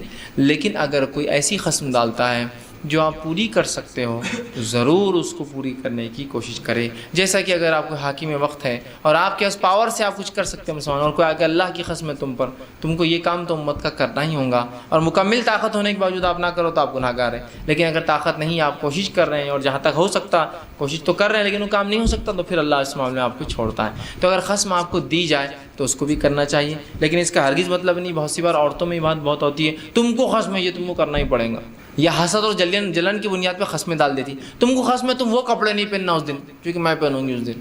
تو ایسی قسمیں کیوں اپنی قسموں کو آپ خواہ چھوٹے موٹے مفادات اور فائدوں کے لیے استعمال کرتے ہیں، جبکہ قسمیں بڑے فائدوں کے لیے، قسمیں گواہی کے لیے، قسمیں امپورٹنس ہے، قسموں کی بڑی اہمیت ہے شریعت، ٹھیک ہے، اس بات کو آپ یاد رکھیں، ٹھیک۔ اسی طرح قسم کا دار و مدار قسم کھانے والے کی نیت پر ہے، یاد رکھیے، قسم کا دار و مدار قسم کھانے والے کی نیت پر ہے۔ جیسا کہ اگر کوئی کہے کہ میں اب جو ہے اس پر جو ہے زمین پر نہیں سوؤں گا، اور اس کی نیت یہاں زمین سے مراد کیا ہے، بستر پہ نہیں سوؤں گا، ٹھیک، تو قسم کھانے والے کی نیت پر پوری قسم ڈپینڈ ہے، یاد رکھیے۔ ہوتا ہے نا کوئی کہہ دے کہ جو ہے میں جو ہے اب سے جو ہے کاٹن پر نہیں سوؤں گا، تو اس کا ہرگز مطلب نہیں کاٹن نہیں پہنوں گا، سوؤں گا نہیں اس پر، مطلب میں رضائی کاٹن کی نہیں بناؤں گا لیکن کپڑے پہن سکتا ہوں اس کے میں، ٹھیک۔ تو قسم کھانے والے کی نیت پر اس کا مکمل دار و مدار، جیسے حرام مال کا ہے، تو اگر کوئی قسم کھا رہا ہے کہ میں اس زمین پر نہیں سوؤں گا، اور زمین سے اس کی مراد ہے اس بستر پہ جو یہاں بچھا ہے، سمجھ رہا، اس بستر پہ جو جیسا کوئی کہے کہ میں تمہاری زمین پر نہیں سوؤں گا، اس کا مطلب یہ کہ اس کے زمین کے اوپر جو چیز ہے اس پر نہیں سوؤں گا، تو اس کا ہرگز مطلب نہیں ہے کہ وہ کسی جگہ زمین پہ نہیں سوئے گا، اس کو ہمیشہ پلنگ پہ سونا پڑے گا، وہ اس کی نیت پر، اس سے پوچھنا ہوگا ہاں کیا نیت ہے، وہ کہیں گا میری انٹینٹ یہ تھا کہ اس کا مطلب اس کے گھر کی زمین پر نہیں سوؤں گا، اس کے گھر کے بستر پر نہیں سوؤں گا، اس کے گھر کے گدے پر نہیں سوؤں گا۔ تو یہاں قسم کھانے والی کی نیت کے اوپر قسم ہوتی ہے، وہ بہتر جانتا ہے کہ کس نیت سے اس نے وہ قسم کھائی تھی، یاد رکھیے۔ جیسا میں اب تمہارے پاس نہیں آؤں گا، اور اس کی نیت تھی کہ جب تک تم اس گھر میں رہوں گے میں تمہارے پاس نہیں آؤں گا، چونکہ یہ گھر جو ہے فلاں آدمی کا جو کہ حرام کام کرتا ہے، تو اس کا ہرگز مطلب نہیں ہے کہ میں کوئی بھی تمہارے گھر میں، اس کا مطلب ہے میں اس گھر میں تمہارے نہیں ہوں جب تک تم اس آدمی کے گھر میں رہو گے، سمجھ رہے ہیں بات کو۔ تو قسم کھانے والے کی نیت پر قسم ہوتی ہے، اور وہ بہتر جانتا ہے اس نے کس نیت سے وہ قسم کھائی تھی، ٹھیک۔ اب قسم ادا نہ کرنے کا کفارہ کیا ہے وہ بھی دیکھ لیتے ہیں، بہت سے لوگ سوال کرتے ہیں۔ تو قسم ادا کرنے کا کفارہ بہت آسان ہے، جس کو اللہ رب العزت نے جو ہے سورہ مائدہ سورہ نمبر 5 اور آیت نمبر جو ہے 79 کے اندر جو ہے 79 کے اندر بیان کیا، ٹھیک ہے۔ وہ آیت لمبی تھی، قصہ تو ہم نے پہلے پڑھا کہ اللہ تمہاری گرفت نہیں کرتا ان باتوں پر جو تم یوں ہی قسمیں بات بات میں کھا لیتے ہو لیکن ان پر گرفت کرتا ہے جو باتیں تم جان بوجھ کر کرتے ہو، ارادتاً کرتے ہو۔ پھر آگے اللہ نے فرمایا اور اگر کوئی اس بات کو پورا نہ کر پائے جس قسم کو اس نے ارادتاً کیا تھا، قصداً جان بوجھ کر کیا تھا، اس کا حل اللہ رب العزت نے دیا اور فرمایا فَكَفَّرَتُهُ اطعام 10 مساکین۔ اب اگر تم میں سے کوئی شخص اس قسم کو پوری نہ کر سکے تو وہ کھانا کھلائے 10 مسکینوں کو، پہلی چیز غریبوں کو۔ آگے فرمایا من اوسط ما تطعمون اہلیکم، وہ کھانا جو اوسط ایوریج لیول کا ہو جو تم اپنے گھر والوں کو کھلاتے ہو۔ کبھی ہوتا نا آدمی بہت اچھا کھانا کھاتا دعوتوں میں، کوئی بہت ہی کم کھانا ہے، لیکن اوسط ایوریجلی آپ دن بھر میں کیا کھاتے ہیں یا مہینے بھر میں کیا کھاتے ہیں، وہ کھانا آپ کو 10 مسکین کو کھلانا پڑے گا۔ تو کہا اوسطی ما تطعمون اہلیکم، وہ اوسط کھانا ایوریج فوڈ جو آپ اپنے گھر والوں کو کھلاتے ہو، پہلا کفارے کا پہلا ہو۔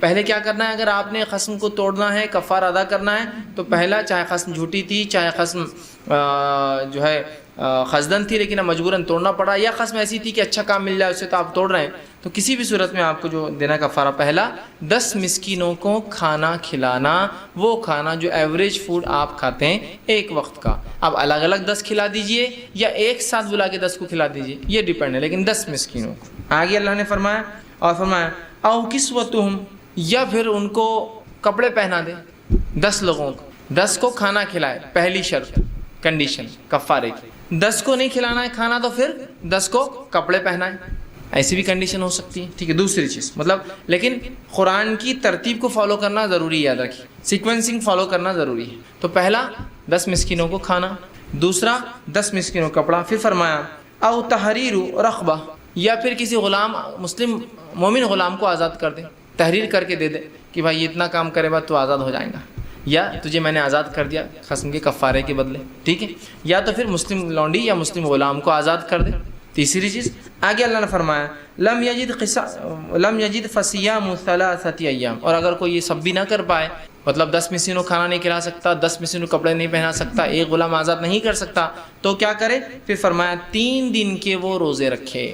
آخری یہی ہے، یہ آخری ہے، ہمارے پاس ہوتا کیا قسم توڑ دیتے اور سب سے آخری سٹیپ میں چل جاتے، کیونکہ 3 دن کے روزے میں کچھ نہیں جاتا اپنا، 10 مسکینوں کھانا کھلاؤ، 10 مسکینوں کپڑا پہناؤ، غلام آزاد کرو، کاسٹلی ہے، نہیں، ترتیب قرآن کی فالو کرنا ہوگا۔ پہلے 10 مسکینوں کھانا، مسکین کی غیر موجودگی میں 10 مسکینوں کپڑا، 10 کپڑے کی غیر موجودگی میں غلام کو آزاد کرنا، اب غلام کا تو معاملہ آج کل سوال نہیں رہا، تو پھر 3 دن کے روزے، ٹھیک ہے، پھر 3 دن کے روزے، کہا کہ تو 3 دن کے روزے ایامن ذالک کفارۃ ایمانکم اذا خلفتم، یہ ان چیزوں کے لیے تو یہ غلام آزاد کرے جیسے کہ طاقت نہیں تو پھر 3 دن کے روزے رکھے، آگے فرما رکھے، اور یہ تمہاری قسموں کا کفارہ ہے، تو یہ ہماری قسموں کا کفارہ ہے، ٹھیک۔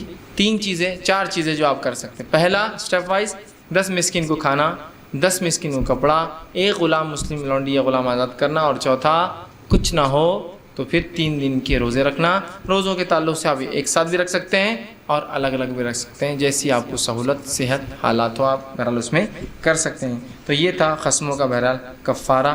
تو یہ چند باتیں تھی بہرحال جو میں نے مناسب سمجھی کہ آپ لوگوں کے سامنے یہ رکھوں میں، تاکہ بہت ساری بار یہ ہوتا ہے کہ اس کی لا علمی سے ہم جھوٹی قسمیں کھا لیتے ہیں، غلط قسمیں کھاتے ہیں، اور بہت ساری بار خطائیں ہم سے ہو جاتی ہیں، جبکہ قسموں کا ہونا بڑا سنگین ہے۔ اللہ کے علاوہ قسم کھانا شرک ہے، لیکن آج ہمارے ماحول میں لوگ دھڑلے سے جو اللہ کے علاوہ قسمیں کھاتے ہیں، اور یہ شرک اور یہ کفر بھی، بلکہ ایک روایت میں آپ نے کہا یہ شرک اور کفر عام ہو چکا ہے، تو ہمارے لیے ضرورت ہے، انتہائی ضروری ہے کہ ایسے مسائل کو تو ہم ضرور جانیں اور سیکھیں جو معاملہ شرک اور کفر تک جاتے ہیں، یاد رکھیے کہ تو بہت ڈینجرس چیز ہے شرک اور کفر، ٹھیک ہے۔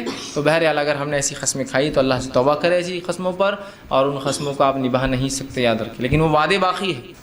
قسمیں در حقیقت گواہی وعدے کے لیے لی جاتے ہیں نا، آپ سے کوئی کہے کہ اللہ کی قسم میں فلاں کام نہیں کروں گا، لیکن اس نے قسم اللہ کی نہیں کی، یہ کہا کہ رسول اللہ کی قسم میں نے فلاں کام نہیں کروں گا، تو قسم تو غلط ہے، اس کی قسم تو باقی نہیں ہے، لیکن وعدہ تو باقی ہے نا، جس سے کیا تھا کہ بھائی میں یہ کام نہیں کروں گا، ٹھیک ہے، لیکن علم نہیں تھا کہ بھائی یہ قسم حرام ہے، نہیں کھا سکتے، حالانکہ رسول اللہ صلی اللہ علیہ وسلم کی ذات مقدس ہے، لیکن آپ قسم نہیں کھائیے، قسم صرف اللہ کی یا اس کے اسماء الحسنیٰ کی، یا پھر رسول اللہ نے جس طرح سے اس کی صفتوں کی قسمیں کھائی ہیں وہ آپ کر سکتے ہیں بس، ٹھیک ہے۔ تو بہرحال اس کو جاننا انتہائی ضروری تھا۔ انشاءاللہ عزیز جو ہے چند باتیں میں اگلے اتوار جب جمع ہوں گے ہم تو انشاءاللہ میں نظروں کے تعلق سے رکھوں گا، چونکہ قسموں کے بعد ایک چیز جو ہوتی ہے وہ نظر ہوتی ہے، نظر سمجھتے ہیں نا، منت اس کو کہتے ہیں میرا، تو کچھ باتیں نظروں کے تعلق سے رکھنے کی کوشش کروں گا۔ میں اپنی بات کو اسی پہ ختم کروں گا۔ اللہ رب العزت سے آخر میں دعا ہے کہ اللہ سبحانہ تعالیٰ جو کچھ کہا سنا گا اس عمل کی توفیق عطا فرمائے، ہم تمام کو جو ہے اپنے دین زندگی کے تمام معاملات و کتاب و سنت کے مطابق ڈھالنے کی توفیق عطا فرمائے، جو کچھ خطا اور غلطیاں ہم سے اس کو معاف کرے، جب تک ہمیں زندہ رکھے اسلام اور ایمان پر زندہ رکھے، خاتمہ ایمان پر ہو۔ آخر دعوانا الحمدللہ رب العالمین، سبحان ربک رب العزت عما یصفون وسلام علی المرسلین والحمدللہ رب العالمین۔ بسم اللہ الرحمن الرحیم، الحمدللہ رب العالمین والصلاة والسلام علی خاتم النبیین والمرسلین، رب اشرح لی صدری ویسر لی امری واحلل عقدۃ من لسانی یفقہوا قولی، اما بعد۔ کسی نے ایک سوال کیا ہے، کیا قسم کا مطلب یہ بھی ہے کہ ہم صرف یہ کہہ دیں کہ فلاں کام کریں گے لیکن اللہ کی قسم نہ کہیں، تو کیا یہ بھی قسم ہوگی جس میں قسم کا لفظ نہ کہہ کر صرف کچھ بات کہہ دیں؟ تو دیکھیے، جب کوئی انسان یہ کہتا ہے کہ یہ کام میں کروں گا، یہ کام میں نہیں کروں گا، جس پر وہ قسم نہیں کھاتا ہے، تو یہ ارادہ ہے اس کا، اس پر کوئی مواخذہ نہیں ہے اس کا، وہ اس کا ارادہ ہے۔ ایسا میں کہوں کہ میں کل جو ہے اس آدمی سے بات کروں گا، میں اس آدمی سے کبھی بات نہیں کرنے کی کوشش کروں گا، تو یہ آپ کا ارادہ ہے، یاد رکھیں۔ لیکن جب ارادے پہ آپ قسم کھا لیں تو آپ کو پھر اس ارادے کو پورا کرنا واجب ہو جاتا ہے۔ تو جب آپ یہ کہیں کہ کل میں وہ کام کروں گا، کل یہ کام سے میں بچنے کی کوشش کروں گا، اب میں وہ کام کبھی نہیں کروں گا، اب یہ کام میں نہیں کرنے کی کوشش کروں گا، تو یہ آپ کے ارادوں میں شامل ہوتا ہے، یہ قسمیں نہیں ہیں، اس پر کوئی کفارہ نہیں ہے، کوئی پکڑ نہیں ہے، یہ آپ کے ارادے ہیں۔ اور اگر کسی بری چیز پہ آپ نے ارادہ کیا ہو نہ کرنے کا تو ایک اچھا ارادہ میں سمجھتا ہوں اس پہ قائم ہو جائیے، اور کسی اچھی چیز سے کرنے کا ارادہ کیا ہو تو کوشش کرے کہ آج نہ کر پائے تو کبھی نہ کبھی اس کو کرتے، لیکن یہ یقیناً ارادوں میں شامل ہوں گا۔ جب آپ کسی کام کے کرنے کے لیے کہیں کہ یہ کروں گا یہ نہیں کروں گا، یہ ارادہ ہے، یہ قسموں میں شمار نہیں ہوگا۔ جی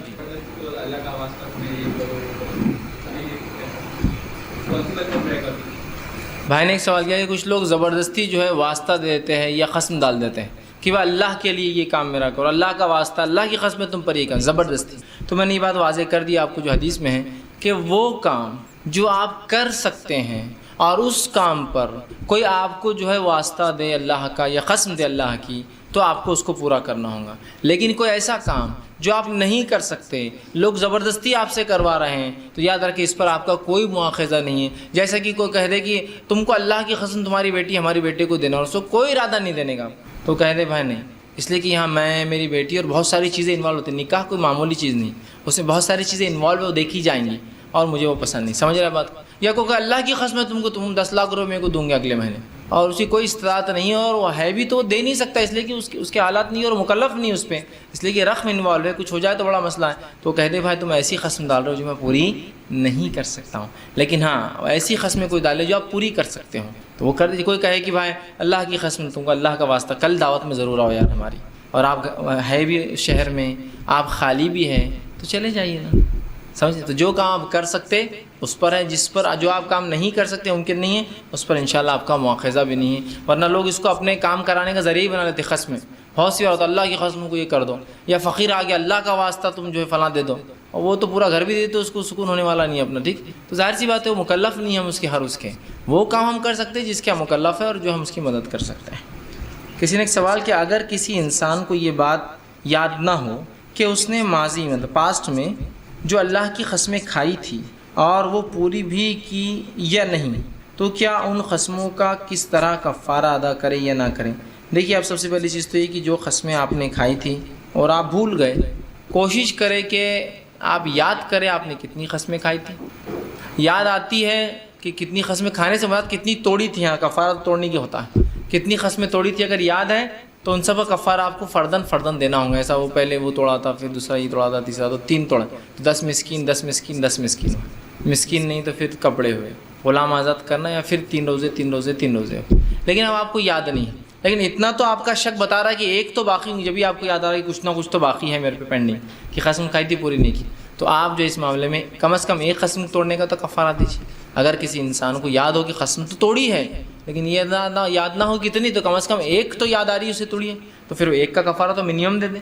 اس سے علاوہ جو اس کو یاد آ رہا نہیں ہے، 3 لگ رہے ہیں لیکن 2 تو پکے ہیں، 4 جیسے یاد آ رہا ہے لیکن 1 تو پکا ہے، تو بہرحال جو اس کو یاد آ رہا ہو اس کے اعتبار سے وہ اتنے جو ہے قسموں کے توڑنے کا کفارہ دیں۔ اور میں یہ گزارش کروں گا اپنی قسموں کو ایسے نہ کھائے جو آپ بار بار توڑتے رہے، قسم کھا لی اور توڑ دی، بلکہ ایسی قسم کھائے جس کو آپ پورا کرنے کی مکمل کوشش کریں، ورنہ اس نے فرمایا کہ پھر قسم کھاؤ ہی مت، اللہ کی کھاؤ، جھوٹی مت کھاؤ، ورنہ کھاؤ مت، کیا کرنا کھا کے خامخواہ آپ کو قسم، ٹھیک ہے؟ تو بہرحال اس سے احتیاط کریں. جی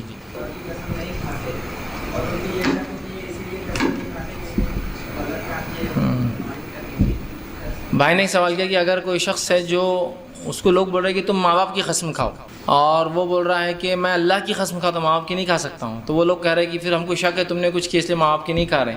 تو دیکھیے سب سے پہلی چیز آپ ایسے لوگوں کو بول دیں کہ اللہ کے علاوہ قسم کھانا شرک ہے، تو لہٰذا اگر قسم کھاؤں گا تو اللہ کی، نہیں تو نہیں کھاؤں گا، چاہے آپ کو جو بھی لگے، پھر چاہے جو بھی لگے، اس لیے کہ میں کسی اور کے لیے شرک کیوں کروں گا، سمجھ رہے ہیں آپ؟ تو ان کو بولیے کہ قسم صرف اللہ کی کھائی جاتی ہے اسلام میں، اگر آپ کو قسم کھلانا ہے تو میں یہ قسم کھا سکتا ہوں، اس کے علاوہ آپ قسم چاہ رہے ہیں تو میں وہ قسم نہیں کھا سکتا، اس لیے کہ وہ شرک ہے، پھر چاہے آپ جو بھی سمجھیں، پھر چاہے ان کو جتنا ہی برا لگے، پھر چاہے جو بھی، لیکن ہم کسی اور کی قسم نہیں کھا سکتے، یاد رکھیے. کسی نے ایک سوال کہ اسلام میں رسم کا تصور نہیں ہے، لیکن کیا لڑکی پسند آنے پر لڑکا اور صرف لڑکے کے گھر والے لڑکی کے گھر پر مٹھائی کا ڈبہ اور جوڑا لے جا سکتے ہیں یا نہیں؟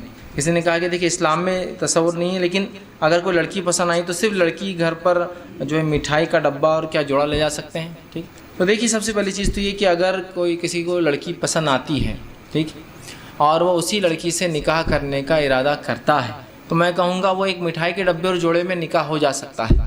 تو گھر جائیے، نکاح کر کے آ جائیے، وداعی بعد میں کیجیے، آپ کے دل کا تسلی ہو گئی. رسم کرنے کی وجہ کیا لوگ بتاتے ہیں، ہم رسم اس لیے کرتے کہ اس سے لوگوں میں اعلان ہوتا ہے کہ رشتہ پکا ہو گیا ہے نا، اسی لیے کرتے نا. تو رشتہ پکا کا کوئی رشتہ ہو گیا، شادی کر دو آپ، کہ تو اگر رسم بھی ٹوٹا تو اتنا ہی بدنام ہوتا آدمی. سمجھ رہے ہیں بات کو؟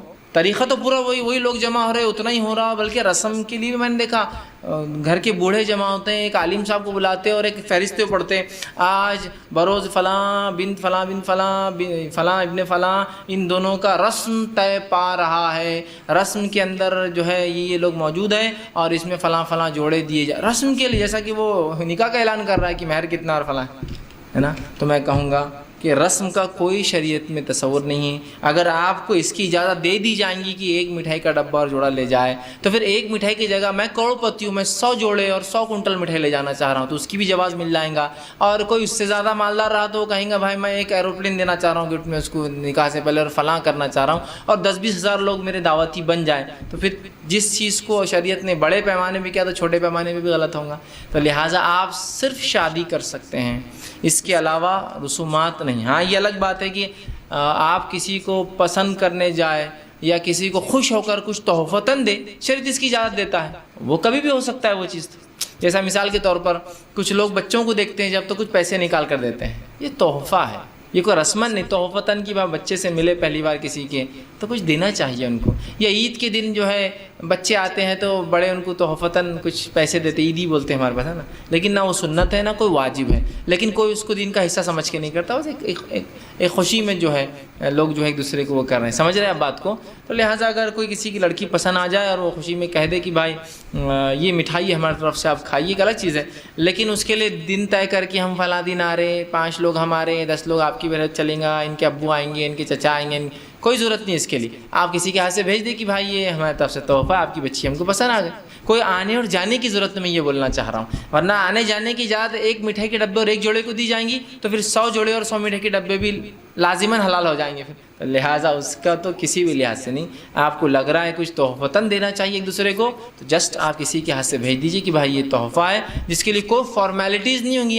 ڈبہ لا کے اسپیشل سجا رہے، ساتھ میں ایک بڑا کارڈ بنا کے اسپیشل رہ رہا، پھر وہ لے جانے والا ایک اسپیشل آدمی رہ رہا، پھر وہ رسومات ہو جائیں گے. ایک دم سمپلسٹی ہے کہ بھائی لڑکی کو آپ نے دیکھا پسند آ گئی، ان کو کہا ہم کو لڑکی پسند آ گئی، پھر آپ نے کسی سے کہا بھائی ان کے گھر پہ لے آ کے ایک تحفتاً مٹھائی دے دو، اور اپنی طرف سے ایک خوشی کا موقع ہے، فون کر کے بول دیا بھائی صاحب میں نے آپ کو مٹھائی بھیجا ہوں، یہ ہماری طرف سے خوشی میں ہے. بس سمپل، اتنا ہی سمپل ہو سکتا. یا خود ہی لے جائے، لڑکی پسند آئے دے دے، نہ پسند تو گھر آ کے کھا لے، ڈبہ لے کے ہی چل جائے ساتھ. پسند آئی تو سمجھ لیجیے دے دیجیے، نہیں آئی تو ڈبہ واپس رکھ کے لا لیجیے اپنے پاس، کیا جاتا. ٹھیک، لیکن اس کی اجازت نہیں کہ بعد میں آپ سب اس کو طے کریں. پھر وہ بس ایک اسٹیپ مل گئی تو بس ایک کے بعد دو، دو کے بعد تین. شروعات برائی کی ایسی ہوئی نا، بھائی مٹھائی دے دیے جا کر اور جوڑا دیے تو کیا ہوا. مٹھائی جوڑے کے لیے جمعہ طے کر لیے تو کیا ہوا؟ مٹھائی جوڑے سے پہلے 21 تمہارے 21 ہمارے جمع ہو گئے تو کیا ہوا؟ مٹھائی جوڑے کے ساتھ اگر اس وقت بیٹھ کے ہم کھانا کھا لیں تو کیا ہوا؟ اگر اس دن کو پھر اب شروع ہو گیا، پھر اس کے بعد ایک شادی سے پہلے ایک بیٹھک ہو جائے تو مجلس کتنا اچھا ہے. پھر بس شروعات تو ایسی بھی نا برائی کی، تو میں کہوں گا اس کو اتنی بھی گنجائش نہ دی جائے تو بہتر ہے. کچھ بھی نہیں، اگر تحفہ دینا ہے تحفہ تو کبھی بھی دے سکتے ہیں، جسٹ ان سمپل سینس آپ بھیج دیجیے اس کو اٹھا کر تحفہ، جس کے لیے کوئی کرائٹیریا نہیں ہوگا، کوئی طریقہ نہیں ہوگا. نہیں تو وہ لال جوڑا بھیجنا اس لیے کہ بولے یہ طے ہونے کی علامت ہے، فلاں جوڑا بھیجنا اس لیے کہ فلاں کی علامت ہے. بہت سی چیزیں ہوتی ہیں. یہ خرافات نے تو امت کا بڑا غرق کر دیا ہے نا. ایسا ہوتا ہے نا کہ اگر کوئی لڑکی دلہن بن رہی تو کون سے کپڑے پہنیں گی؟ وہ کلر کے لال کپڑے نہیں پہنی کسی لڑکی تو ماں دلہن نہیں دکھ رہی انہیں تو. اور کسی نے سفید پہن لی تو ماں پہلے دن ہی بیوہ ہو گئی نہیں تو، ہے نا، ہوتا ہے نا. جبکہ عرب میں شادی جس دن ہوتی ہے اس دن کون سا کپڑا پہنتی معلوم آپ کو؟ لڑکیاں سفید پہنتی ہیں. عیسائیوں میں تو یہ ہر جگہ ٹرینڈ ہے، لیکن عربوں میں ہے مسلمانوں میں کہ وہ وائٹ پہنتے ہیں. ٹھیک، لڑکا بھی وائٹ پہنے گا، لڑکی بھی وائٹ پہنیں گی. ٹھیک ہے. اگر آپ بولے نہیں پھر لال جوڑ تو پھر رسومات ایسے ہی چالو ہوتے ہیں. آپ اندازہ نہیں لگا، ایک مٹھائی کا ڈبہ اور ایک کھانا اور ایک ملنا اور ایک دعوت، پھر 2 دعوت، پھر 3 دعوت، شادی سے پہلے 10 دعوت، پھر شادی کی دعوت، شادی کے بعد بھی ملاقاتیں ہوتی رہی، اس کی دعوتیں. تو بالکل میں کہوں گا اگر آپ سنت کے مطابق شادی کرنا چاہ رہے ہیں کوئی ضرورت نہیں ایک بار بھی گھر پہ جانے کی اور رشتہ طے اور پکا ہونے کی. فون پہ بول دیجئے رشتہ طے ہے. جو تحفے تحائف عموماً آپ لوگوں کو بھیجتے وہ ان کو بھی بھیج سکتے ہیں. آپ اس کو آپ کبھی بھی کسی کے ہاتھ سے بھیج دیں، کوئی خود سے جانے کی دینے کی، ورنہ آپ کس کو بتائیں گے کہ یہ چیز جو ہے ہم نے رسم کے ناطے نہیں کی. یہ نہیں، بلکہ ایک دم سمپل یہی ہے کہ آپ بھیج دیں. اور ڈبہ دینا ہے، خوشی میں جوڑا دینا ہے تو کسی کے ہاتھ سے بھیج سکتے ہیں without any restrictions, without any کوئی اس میں لمیٹیشنز کی لال کلر بھیجنا تھا، اتنے روپے بھیجنا تھا، ایسا جوڑا ہونا تھا، یہ لوگ دینے جائیں گے، لڑکی کی ماں نے دینا ضروری ہے، لڑکے کے باپ نے جانا ضروری ہے. کچھ بھی نہیں. کسی کے ہاتھ سے لڑکی کے بھائی کو بھیج دے کہ بھائی جائیے آپ دیکھیے آج اس گھر میں لڑکی پسند ہے، فون پہ بول دیں ہم کو لڑکی پسند ہے، ہم نے کچھ تحفہ بھیجا ہے، قبول کریں. ٹھیک ہے، اتنا ہی سمپل ہونا چاہیے. اور اسپیشل تو بہرحال جات نہیں دی جائیں گی. کسی نے ایک سوال کیا، شادی کے دن صرف یادگار کے طور پر دلہا دلہن کے فوٹوز لینا صحیح ہے نہیں؟ ٹھیک، دیکھیے شادی کے دن یا غیر شادی کے دن یا کوئی اور دنوں میں بھی یادگار کے طور پر فوٹو لینا شریعتاً جائز نہیں ہے. شرعی وجوہات کے تحت فوٹو لینا جائز ہے. وجوہات شرعی بہت سی ہو سکتی ہے.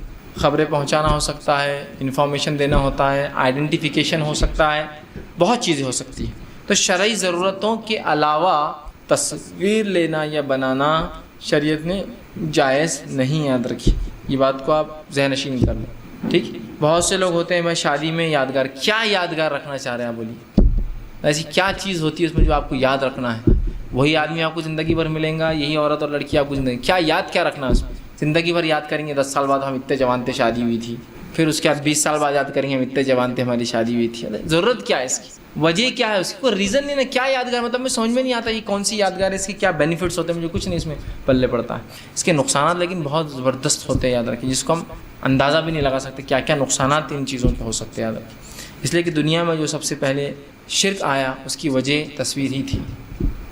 آپ صلی اللہ علیہ وسلم فرماتے، صحیح بخاری کی روایت ہے، آدم علیہ السلام کے بعد 10 نسلیں ایسی گزری جب شرک نہیں ہوا اس امت میں. اس کے بعد نوح علیہ السلام سے پہلے کچھ نیک لوگ گزرے، 5 نیک لوگ تھے وہ گزرے. اور جب وہ گزر کر چلے گئے تو شیطان اس کے بعد کی امت کے اگلی نسل پہ آیا جبکہ ان کے زمانے کے لوگ مر چکے تھے، اور آ کر کہا یہ کتنے نیک لوگ تھے، تو تم بھی نیکی کرو ان کو دیکھ کر اور ان کو یاد رکھو ان کو، تاکہ اس کو دیکھ کر نیکی کرو.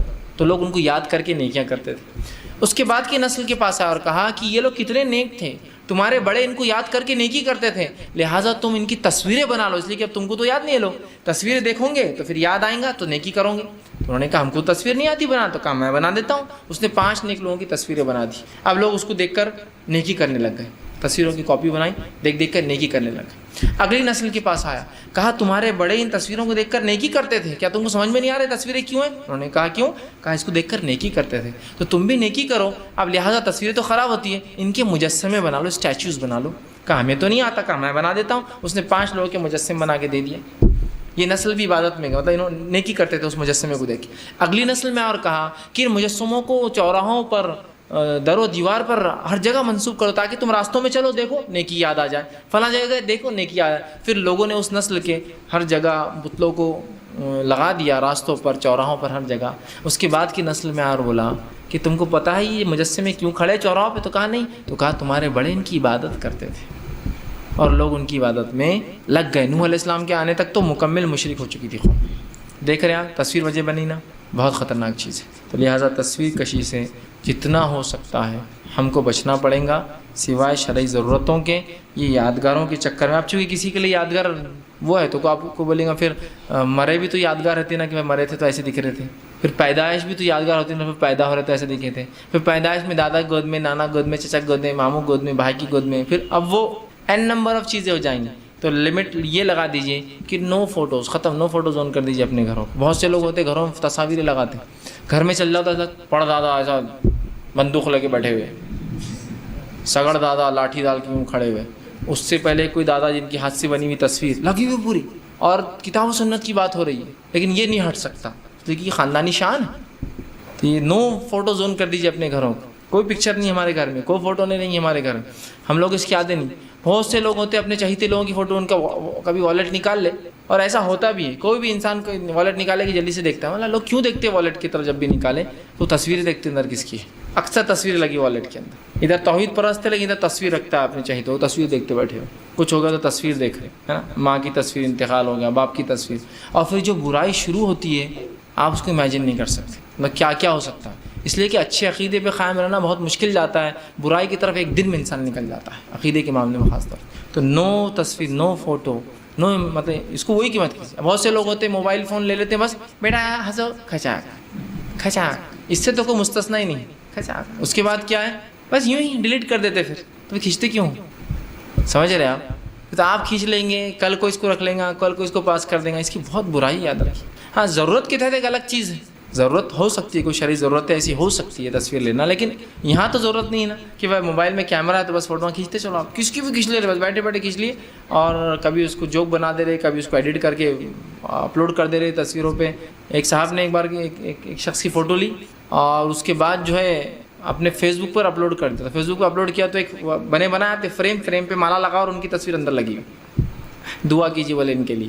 ٹھیک, وہ ہوتا نا ہندوؤں میں مالے چڑھے, ایسا مرنے کے بعد جو ہوتا ویسا فریم بنا ہوا تھا, ان کی تصویر کو اندر ڈال دیا اس نے.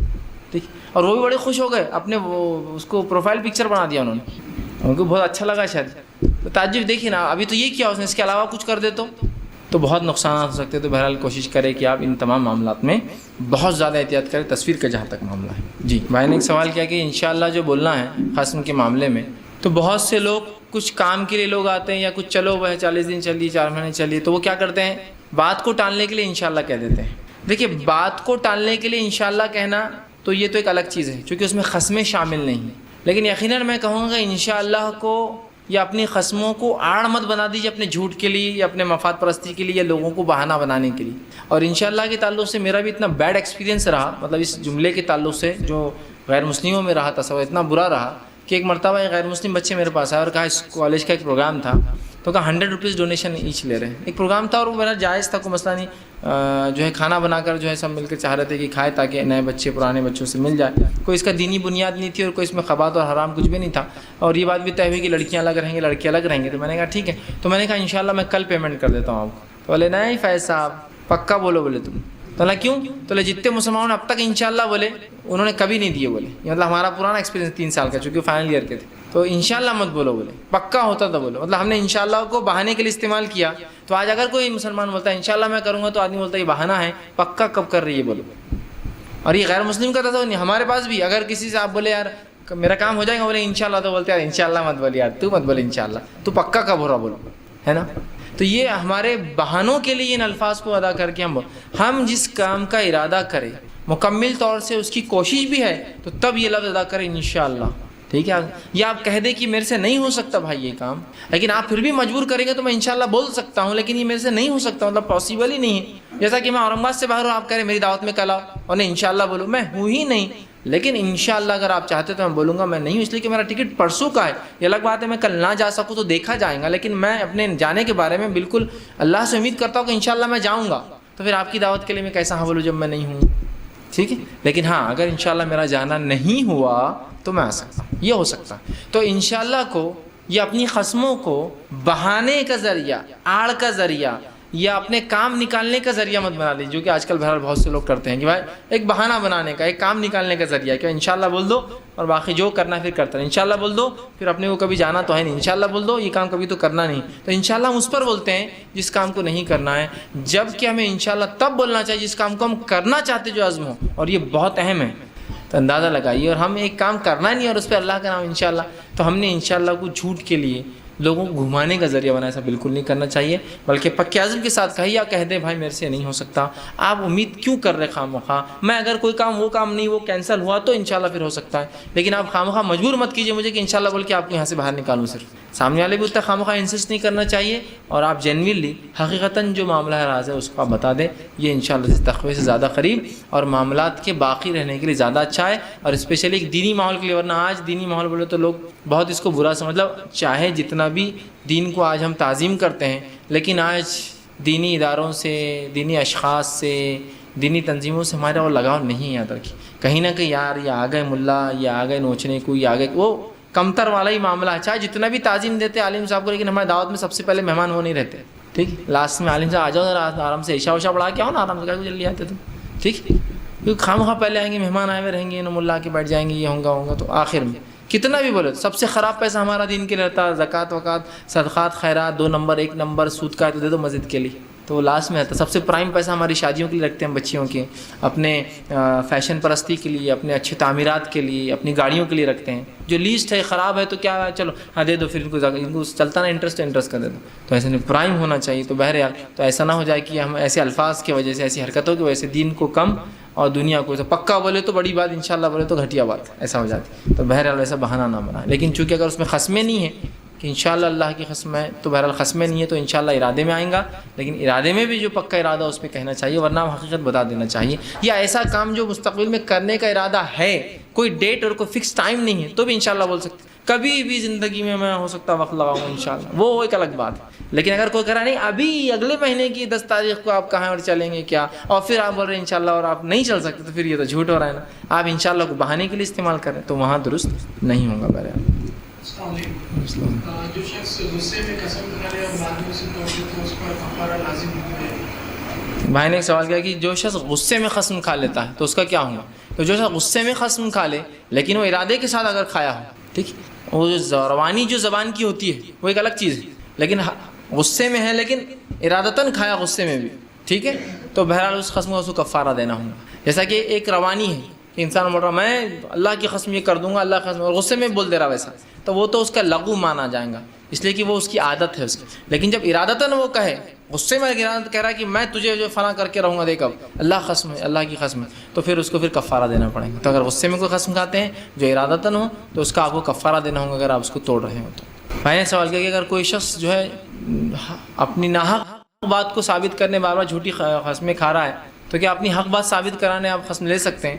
تو ہاں یاد رکھیے قسمیں اس چیز کے لیے بھی لی جا سکتی ہے کہ جب انسان کو اپنی حق بات ثابت کرنا ہو، یاد رکھیے، جس کے لیے بہرحال قرآن نے خود اگر اس تعلق سے بیان کیا کہ جب کوئی شوہر اپنے بیوی پر الزام لگائے، ٹھیک، اور الزام کے لیے کوئی گواہ نہ ہو اس کے پاس، تو پھر کیا کرے، وہ دونوں قسمیں کھائیں گے، ہر قسم کے بعد کہیں گے اگر میں جھوٹا ہوں تو اللہ کی لعنت مجھ پر ہو، ہے نا، یہی بات ہے نا، تو قسمیں گواہی کے لیے بھی ہوتی ہے، تو لہٰذا اگر کوئی شخص ہر بار جھوٹ بول کے نکل جاتا ہے، ٹھیک، اور وہ جھوٹ کا سہارا بنا کے کرتا ہے، تو ایسے انسان کو گرفت میں لینے کے لیے بھی آپ قسم اس کو کھلا سکتے ہیں کہ بھائی اللہ کو گواہ رکھ کے کرو، لیکن اس معاملے میں نے دیکھا ہوں کہ لوگ بہت سی بار اللہ کی قسمیں بھی جھوٹی اتنی دھڑلے سے کھاتے ہیں، اتنی عام سمجھ سے کھاتے ہیں، اس لیے کہ ان کے پاس وہ کانسیپٹ ہے بعد میں کفارہ دے دیں گے نا، تو ڈٹ کر بولو بھی قسم، ڈٹ کر کھاؤ اللہ کی قسم، ٹھیک، تو بہرحال بہت بری بات ہے، لیکن یہ کام کیا جا سکتا ہے کہ کوئی انسان اگر جھوٹ بولتا ہے، آپ کو پتہ ہے، اور لگتا ہے کہ قسم سے وہ سچ بات کہیں گا، تو آپ بالکل اس کو قسم کھلا سکتے ہیں، لیکن ایسے بھی لوگ ہوتے ہیں بہرحال جو قسمیں جھوٹی بھی کھا لیتے اللہ کی، اللہ بہرحال اس معاملے میں حفاظت کرے ہماری، لیکن کھلائی تو بہرحال جا سکتی حق بات کو ثابت کرنے یا سچ ان سے پوچھنے۔ بھائی نے سوال کیا کہ ہر بار کوئی چھوٹی چھوٹی باتوں کے لیے قسم کھلائے، تو یاد رکھیے قسموں کو یہ بہانہ مت بنائے، میں نے شروع میں کہہ دیا، بہت سے لوگوں کو میں نے دیکھا ہے یہ گلاس یہاں سے اٹھا کس نے رکھا، کھاؤ اللہ کی قسم، اللہ کی قسم میں نے رکھا، اور فون ویسا کیوں رکھا ہوا تھا، کون تھا یہاں، اللہ کھاؤ اللہ کی قسم، اللہ کی قسم، یہ پین یہاں رکھا ہوا تھا فلاں، اللہ کی قسم، وہ کپڑا میں نے ایسا وہاں دھو کے سکھ رکھا، کھاؤ اللہ کی قسم۔ دیکھیے کچھ بھی ہو سکتا ہے، قسمیں جو ہوتی ہے یہ ایسا بار بار کھانے کی چیز نہیں ہے، اس کو تو بہت سوچ سمجھ کے ارادتاً کھانے کی ضرورت ہے، جہاں اس کی ضرورت ہے کہیں بھی آپ خسمے کھلائیں گے تو اس کا امپورٹنس ختم ہو جائے گا. اور ایسا میں نے بہت لوگوں کو دیکھا ہے دھکے پہ خسمے کھلاتے ہیں, اور بالخصوص عورتوں میں بہت زیادہ رہتا ہے. میں نے یہاں یہ چیز اتارے گئی تھی, وہاں کس نے رکھا؟ اللہ خسم کھاؤ تم نے نہیں رکھی. دیکھیے کچھ چیزیں تو ایسی ہوتی ہے جو آدمی ارادتاً نہیں کرتا, انکانشیسلی اٹھا کے چیزوں کو رکھ دیتا ہے. ایسا بیٹھے بات کرتے کہ گلاس کو تو سرکا دیا کسی. اب آپ اس کو قسم کھلائیں گے تو اس کو یاد ہی نہیں رہتا کہ اس نے سرکایا نہیں سرکایا, کیا کریں گے؟ تو دیکھیے چھوٹی چیزوں پر, چھوٹے کاموں پر, ہر چیز پر قسم کھلانا یہ درست نہیں ہے. صحابہ نے ایسا نہیں کیا, نبی اکرم صلی اللہ علیہ وسلم سے کبھی نہیں کرایا. اللہ نے بھی اپنی کتاب میں نبی کو بہت مخصوص جگہوں پہ قسمیں کھانے کا حکم دیا, اور کچھ پیچیدہ مسائل میں قسموں کے تعلق سے باتیں ہیں کہ قسمیں کھلاؤ, اس نے اتنی قسمیں کھائے, اس نے اتنی قسمیں کھائے. اور جب آپ کو لگے کہ آپ کی صداقت یا گواہی دینا ہے, آپ کو اپنا سچ ثابت کرنا ہے یا کسی کا جھوٹ ثابت کرنا ہے, تب کھا سکتے ہو. لیکن ہر دھکے پر, ہر چھوٹے بڑے کام پر قسمیں کھانا یہ درست نہیں ہوگا. ٹھیک. کسی نے سوال کیا, حج کو جانے سے پہلے ہمارے رشتہ دار دعوت کرتے ہیں اور تحفے کے طور پر کپڑے بھی دیتے ہیں, تو کیا یہ سب ریاکاری میں شامل ہے؟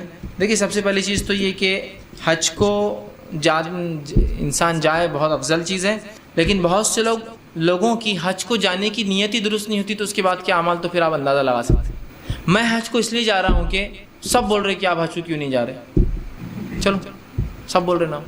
میں حج کو اس لیے جا رہا ہوں کہ بڑے بھائی بھی چلے گئے, چھوٹے بھائی بھی چلے گئے. اب منزلہ میں کیوں نہیں گیا, تو اچھا نہیں دکھ رہا نا. میری بیوی بول رہی وہ دونوں انٹرنیشنل ہو گئی, مطلب بڑے بھائی کی بیوی تمہاری انٹرنیشنل ہوگی, جا کے آ گئی, چھوٹے بھائی کی بھی ہوگی, میں انٹرنیشنل کب بنوں گی؟ ہاں صحیح بات ہے, چلو پھر حج نے تو کم از کم عمرہ کر لیں گے. تو سب سے پہلے تو نیت اللہ کے لیے, پہلی چیز. جب اللہ کے لیے نیت ہوں گی تو آدمی چرچا نہیں کرے گا. جیسا مثال کے طور پر میں حج کو جا رہا ہوں, ٹھیک, میری نیت اللہ کے لیے, تو میں چرچا نہیں کروں گا اس کی. میں حج کو چھوڑے نماز کو جا رہا ہوں, اللہ کے لیے جا, تو میں ایسا بول کے نماز کو جا رہا ہوں, میں نماز کو جا رہا ہوں, میں وہ مسجد میں نماز پڑھ رہا ہوں, میں وہ مسجد میں میری نماز ہوتی ہے, وہ مسجد میں جا رہا ہوں نماز کو, وہاں پڑھو. ماشاء اللہ فیض بھائی, دعا میں یاد رکھنا, مسجد نماز کو جا رہے ہیں آپ تو بہت اچھی بات ہے. نہیں بولتا ہوں میں, ٹھیک. حج کو جاتے وقت کس کو بولیں گے آپ حج کو جا رہا ہوں میں؟ ہاں, اس کو بولیں گے جس سے آپ نے قرض لیا ہے. پہلے اجازت لیں گے اس سے, دیکھو تمہارا قرض اتنا ہے, حج کو اتنا لگ رہا ہے, اگر تم اجازت دو تو میں کیا کرتا ہوں کہ وہ پیسے میں حج کر لیتا ہوں, عائبت چکا دوں گا, یا میں نہ آ سکوں تو میرے بھائی کو میں نے وصیت کر دی ہے, میری جائیداد بیچ کے آپ کو چکا دیں گے. تو یہ تو پورے لسٹ سے غائب ہے, اس کو دینا اور جس سے لینا ہے وہ تو غائب. ان کو بولو میں حج کو جا رہا ہوں, میں وہ آ گیا, تم حج کو جا, میں سنا ہے نہیں حج کو تمہارا پیسہ دینا بھی تو باقی ہے.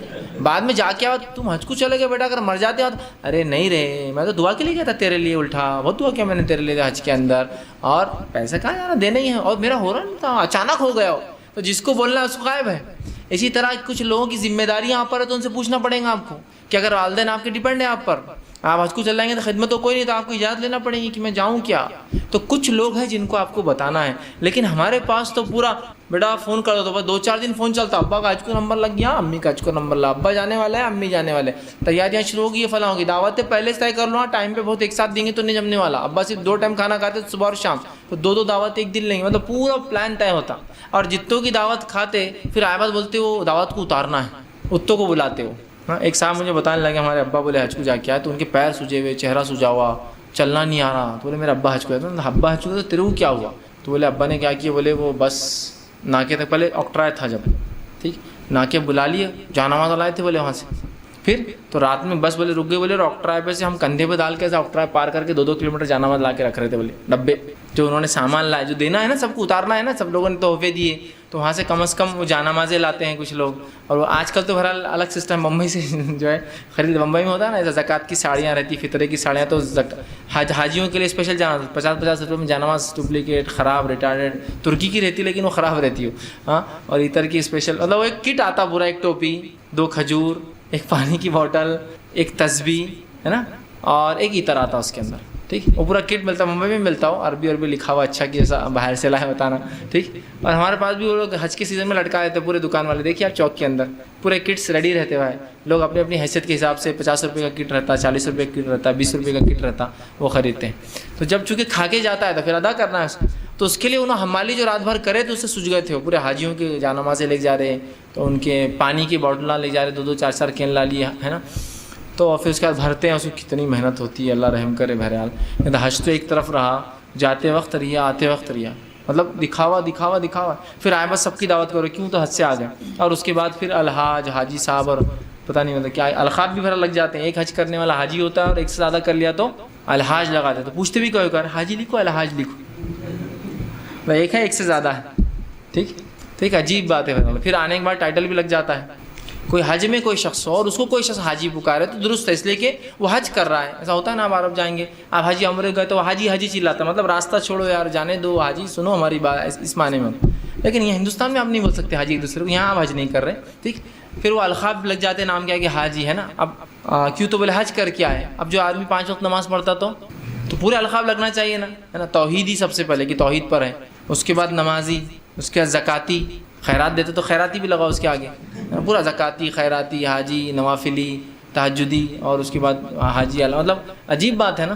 تو لوگ عجیب بہرحال لوگوں کا ہے. تو ہم کو اس بات کو سمجھنا چاہیے کہ یہ کیا چیز ہے. ایک صاحب ایک مرتبہ فوٹو دکھانے لگے، فوٹو دکھا رہے 2 لوگ کھڑے ہوئے، مطلب عقل کی بھی مطلب کچھ لمٹ ہوتی ہے. 2 لوگ ایسے بازو کھڑے فوٹو دکھا رہے. میں نے کہا یہ کیا ہے فوٹو؟ اور فوٹو میں کیا فوٹو تھی معلوم آپ کو؟ وہ دونوں مینا میں کھڑے ہوئے اور پیچھے پورے ٹینٹ جل رہے. آگ لگی تھی ایک بار مینا میں، جب لی پیچھے آگ اور انہوں فوٹو کھینچا، دونوں بازو کھڑے ہوئے پیچھے آگ لگی. مینا میں آگ لگی تھی جب کی فوٹو. شرم کیا تھا، مطلب آگ بجھانے کے بدلے تم فوٹو کھنچا رہے تھے. مطلب کیسا ہو گیا معاملہ، آگ لگی پورا دھواں اڑ رہا اور دونوں کھڑے ہوئے ایسا اور فوٹو، مطلب بالکل پروف کے ساتھ کہ مینا میں آگ لگی تو ہم وہاں تھے. میں نے کہا شرم کی بات ہے، تم نے ہیلپ کرنا تھا، لوگوں کی تعاون کرنا تھا اور تم فوٹو کھنچا رہے ہو. مطلب عجیب ماحول ہو گیا. بہرحال اللہ اس سے ہمیں بچائے. تو بہرحال نہ حج سے پہلے کوئی دعوت ہے نہیں. ہم نے بولے لوگ بلا رہے، لوگ بلا رہے، آپ جا رہے نا، آپ جا رہے نا. اگر سمجھ لیجیے میں کسی چیز کو نہیں مانتا ہوں تو میں وہاں جاؤں گا کیسے؟ جا رہے تو آپ برابر، اعتراضات برابر ہے، کوئی نہیں بلا تو دیکھو نا بلا نہیں. اللہ نے کہا اتنا بھی نہیں دیا کہ ہم کو ایک بار بلانا. بول رہے برابر تو لوگ مجبوراً بول رہے آؤ کھا کے جاؤ یار، دونی والے کیا ہوتا، ہاں جانوروں کو ڈال دے تم کھائے تو کیا ہوا، لیکن بولو مت ہمارے خلاف، دے دو ان کو دعوت. منہ بند کرنے کے لیے بلا لیتے بیچارے ہو. ٹھیک، نیت پوری، اور پھر بول رہے نہیں ہم نہیں، انہوں نے بلائے تو ہم جا رہے ہیں. نہیں، دعوت کا انکار تھوڑی کر سکتے اسلام میں، انکار نہیں کر سکتے. لیکن جب آپ حج کو جا رہے تو آپ کہیے میری ایسی دعوت کی کوئی ضرورت نہیں ہے، ایسے کوئی احسانات مجھ سے باقی نہیں ہے کہ اگر میں نہ ہوں تو تم مجھے چکانے کھلا رہے ہو، لہٰذا جزاک اللہ آپ نے دعوت دی. لیکن ابھی نہیں، انشاءاللہ پھر کبھی دیکھیں گے. نہیں میں حج کے بعد نہیں، میں نہیں بولتا ہوں کچھ بھی نہیں، دیکھیں گے پھر، کوئی ضروری نہیں. اس لیے کہ یہ رسم بنتی جا رہی ہے، یہ رسم بنتا جا رہا ہے. معلوم ایک بار ایک جگہ علاقے میں ڈھول بجنے لگا، ڈھول بج رہا اور ایک عورت آگے چل رہی، بہت سی ہار پہنی ہوئی، برقع دور، چہرہ کھلا ہوا ہے، ہار پہنی ہوئی، اسکارف تھا اس کو، اور پیچھے ڈھول بجا اچھا بہترین لوگ ڈھول بجا رہے اور پورے بچے اس کے طرف سے. تو میرے کو لگا الیکشن تو نہیں ہوا، یہ وارڈ کے اندر ہوتا نا کبھی الیکشن کیا. تو میں نے کہا کون ہے یہ الیکشن جیت کے آئے؟ نہیں بولے حج کو جا رہے ہیں. انہیں بولے عورت حج کو جا رہی تو ہار پہن کے ڈھول کے ساتھ اس کو لے جا رہے. پتہ نہیں یہاں سے کہاں جا رہی تھی وہ، کدھر تھا. بولے انہوں حج کو جا رہے بولے، ان کے گاؤں میں طریقہ ہے تو یہاں کے بھی وہی طریقہ پہ. کیا ہی مطلب، یہ تو سب ریا میں شامل ہو جائیں گے. بھائی اللہ ہی نیتوں کو بہتر جانتا ہے، ہم وہ نہیں کر رہے، لیکن جو ظاہر ہے اس سے تو ہم کو یہ لگ رہا ہے. ٹھیک، تو بہرحال حج ایک عبادت ہے، عبادتوں کو بہتر ہے کہ آپ خواہ نہ بتائیں. ٹھیک، ہاں یہ الگ بات ہے کہ ترغیب دلانے، آپ کے علاقے میں کوئی حج نہیں کرتا، ترغیب دلانے آپ لوگوں کو حج کو جا کر لوگوں سے کہیں کہ دیکھو میں حج کو جا کے آیا ہوں، ترغیب. تاکہ کیا ہے کہ بہت مالدار لوگ ہیں لیکن لوگ کیا کرتے ہیں، نہیں اپنے کو ابھی بہت لپڑ ڈپی کرنا، حج کو نہیں جانے کا ہے. ترغیب دلانے کی شرم کرو، تمہارے پاس ہی مال ہے، میرے میں حج کو جا رہا ہوں. تو ترغیب دلانے والا تو بہرحال یہ ایک افضل ہے، وہ اللہ اس کی نیت دیکھیں گا. چونکہ جو کوئی کسی کام کی شروعات کرے جس کو دیکھ کے دوسرے لوگ اس کام پہ جائے تو اس کو بھی اتنا ثواب ملتا ہے اتنا کرنے والے کو، اور کرنے والے کے اجر میں سے کمی نہیں ہوتی. تو اس حدیث کے تحت ایسا ہو سکتا ہے کسی علاقے میں جیسا پورے گھر کے لوگ مالدار کو حج کو نہیں جا رہا اور ایک آدمی نہیں خاندان کا اٹھ کر حج کو جا رہا ہے، بول کے جا رہا ہے کہ میں حج کو جا رہا ہوں، تاکہ سب کو نصیحت ملے یار اپنے پاس بھی تو اس سے زیادہ مال ہے، اپن کیوں نہیں گیا آج تک. کتنی شرم کی بات ہے. تو وہ تو ایک الگ چیز ہے. لیکن اس طرح سے دعوتیں اور تحفے تحائف لینا دینا حج سے پہلے اور بعد میں درست نہیں. عام اعتبار سے تحفے تحائف بہرحال وہ ایک الگ چیز ہے. السلام علیکم. اگر قسم کھانے کی ضرورت پڑ جائے تو اس کے اندر یہ دیکھا جاتا ہے کہ کوئی شخص آسمان کی طرف اشارہ کرتا ہے، کوئی سر کے اوپر ہاتھ رکھتا ہے، کوئی گلے کو ہاتھ لگاتا ہے. یہ طریقہ درست ہے؟ میں نے سوال کیا کہ جو قسم کھانے کے لوگ طریقے اختیار کرتے ہیں، کوئی گلے کو پکڑتا ہے، کوئی آسمان کی طرف دیکھتا ہے، یا کوئی سر پہ ہاتھ رکھتا ہے، اس کا کوئی طریقہ نہیں، صرف آپ کو الفاظ بولنا ہے، صرف آپ کو الفاظ بولنا ہے. ہاں اگر آپ گونگے ہیں اور گونگوں کی لینگویج میں اللہ کی طرف اشارے کے لیے اوپر ہے تو ایک الگ بات ہے بتانے کے لیے. لیکن اس کے علاوہ میں کہوں گا قسم کے لیے کوئی ہاتھ رکھنا، ایسا بہت سے لوگ قسم کھاتے گلا پکڑتے، اللہ کی قسم میں نے نہیں کی. ٹھیک ہے، کچھ لوگ ہوتے ہیں ایسا قسم کھانے کے لیے سر پہ خود کے رکھتے، یا کسی دوسرے کی، اب میرے بچے کی قسم، شوہر کی قسم، تو ارے میں کب پھنسا رہے تھے، تم جھوٹ بولیں گے میں معلوم تم کتنے جھوٹے، اور میں کب کھپا رہے تم کو بازو اڑ جاتے، سر پہ ہاتھ رکھ دیتے، ان کی قسم ان کی قسم، ہے نا. اور بولتے اگر قسم پوری نہیں تو کیا ہوتا، آدمی مر جاتا. ہاں کوئی اللہ کی قسم کھائے جھوٹی تو وہ تو ہو سکتا ہے کہ اللہ کے وبال کے تحت اس کو موت بھی آ جائے، بیماریوں ملوث ہو، اس لیے کہ ایسا ہوتا ہے. جھوٹی قسم کھانے والے کے تعلق سے ایک بڑا اچھا واقعہ بھی ہے.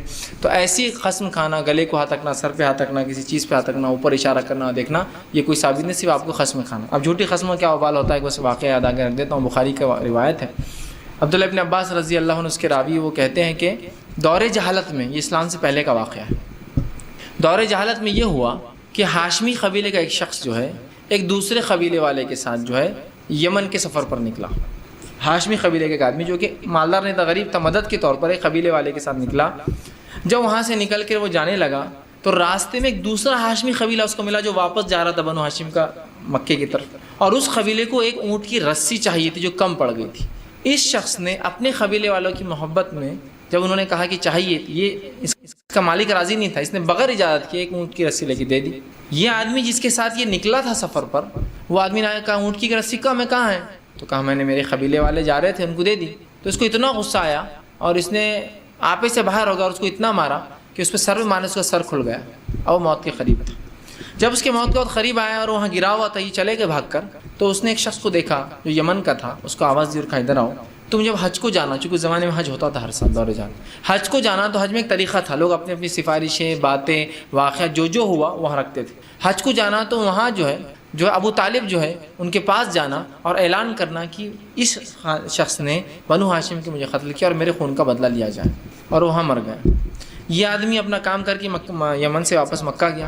بنو ہاشم نے کہا ہمارا آدمی تمہیں لے گئے تھے تمہارے ساتھ، تو کہاں وہ راستے میں بیمار ہو کے انتقال کر گیا، میں نے اس کی تدفین کر دیا۔ ٹھیک، اب حج آیا، اس سال حج آیا تو وہ شخص یمنی آیا اور آ کر ابو طالب سے ملا اور کہا کہ تمہارے ہاشمی قبیلے کا ایک شخص جو اس قبیلے کے ساتھ گیا تھا، اس کو اس طرح سے اس نے ناجائز طور سے قتل کر دیا ایک رسی کی بنیاد پہ۔ تو ابو طالب نے کہا یہ تو برا ہوا۔ انہوں نے کہا اس آدمی کو بلا کر کہا کہ اگر تم خون بہا دیتے ہو تو ٹھیک، خون بہا، یا تو جان کے بدلے ہم جان لیں گے تمہاری، یا تو خون بہا دو۔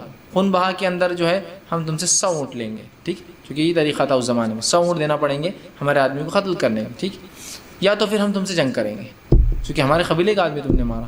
تو اس نے، وہ بھی قبیلے کا سردار تھا لیکن وہ بنو ہاشم سے تو زیادہ دبا ہوا تھا، اس کا قبیلہ اتنا اونچا نہیں تھا، تو کہا میں نے اس کا خون کیا ہی نہیں۔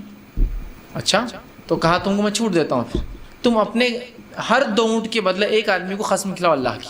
تو اللہ کا تصور ان کے پاس بھی تھا، ہر 2 اونٹ کے بدلے ایک آدمی کو قسم کھلاؤ اللہ کی۔ تو کہا ٹھیک، ہم اپنے قبیلے سے 50 لوگوں کو لائیں گے قسم کھانے کے لیے، ٹھیک، اور وہ قسم کھا لیں گے اللہ کی تمہارے سامنے۔ اچھا کہا 50 لوگ قسم کھا لیں گے تو 100 اونٹوں کا کفارہ جیسا ہو جائے گا، ہم تم کو معاف کر دیں گے۔ چونکہ ان کے پاس کوئی چشمدید گواہ نہیں تھا، وہ آدمی تھا لیکن وہ تو وہاں بیمار تھا، کیسے گرا کیا گرا ایک لمبا مسئلہ تھا، کہا قسم کھا لو، ٹھیک۔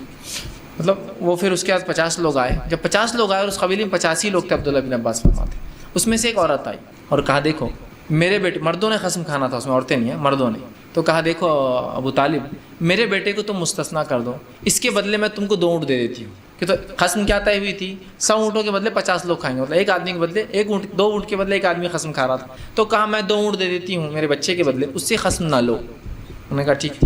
ایک دوسرا شخص آیا اور کہا کہ مجھ سے بھی تم قسم نہ لو، کہ تو میں جانتا ہوں یہ قسم سچی نہیں ہوں گی، تو لہٰذا میرے طرف سے بھی 2 اونٹ اس نے دے دیا۔ 48 لوگ آگے بڑھے اور انہیں اللہ کی قسم کھائی کہ اللہ گواہ ہے کہ اس شخص نے اس کو قتل نہیں کیا۔ عبداللہ بن عباس رضی اللہ عنہ فرماتے ہیں اس حج سے لے کر اگلے حج تک ان 48 میں سے ایک بھی زندہ نہ رہا، پورے 48 کے 48 مر گئے قسم کے وبال سے۔ چونکہ کیا کیسی قسم کھائی تھی؟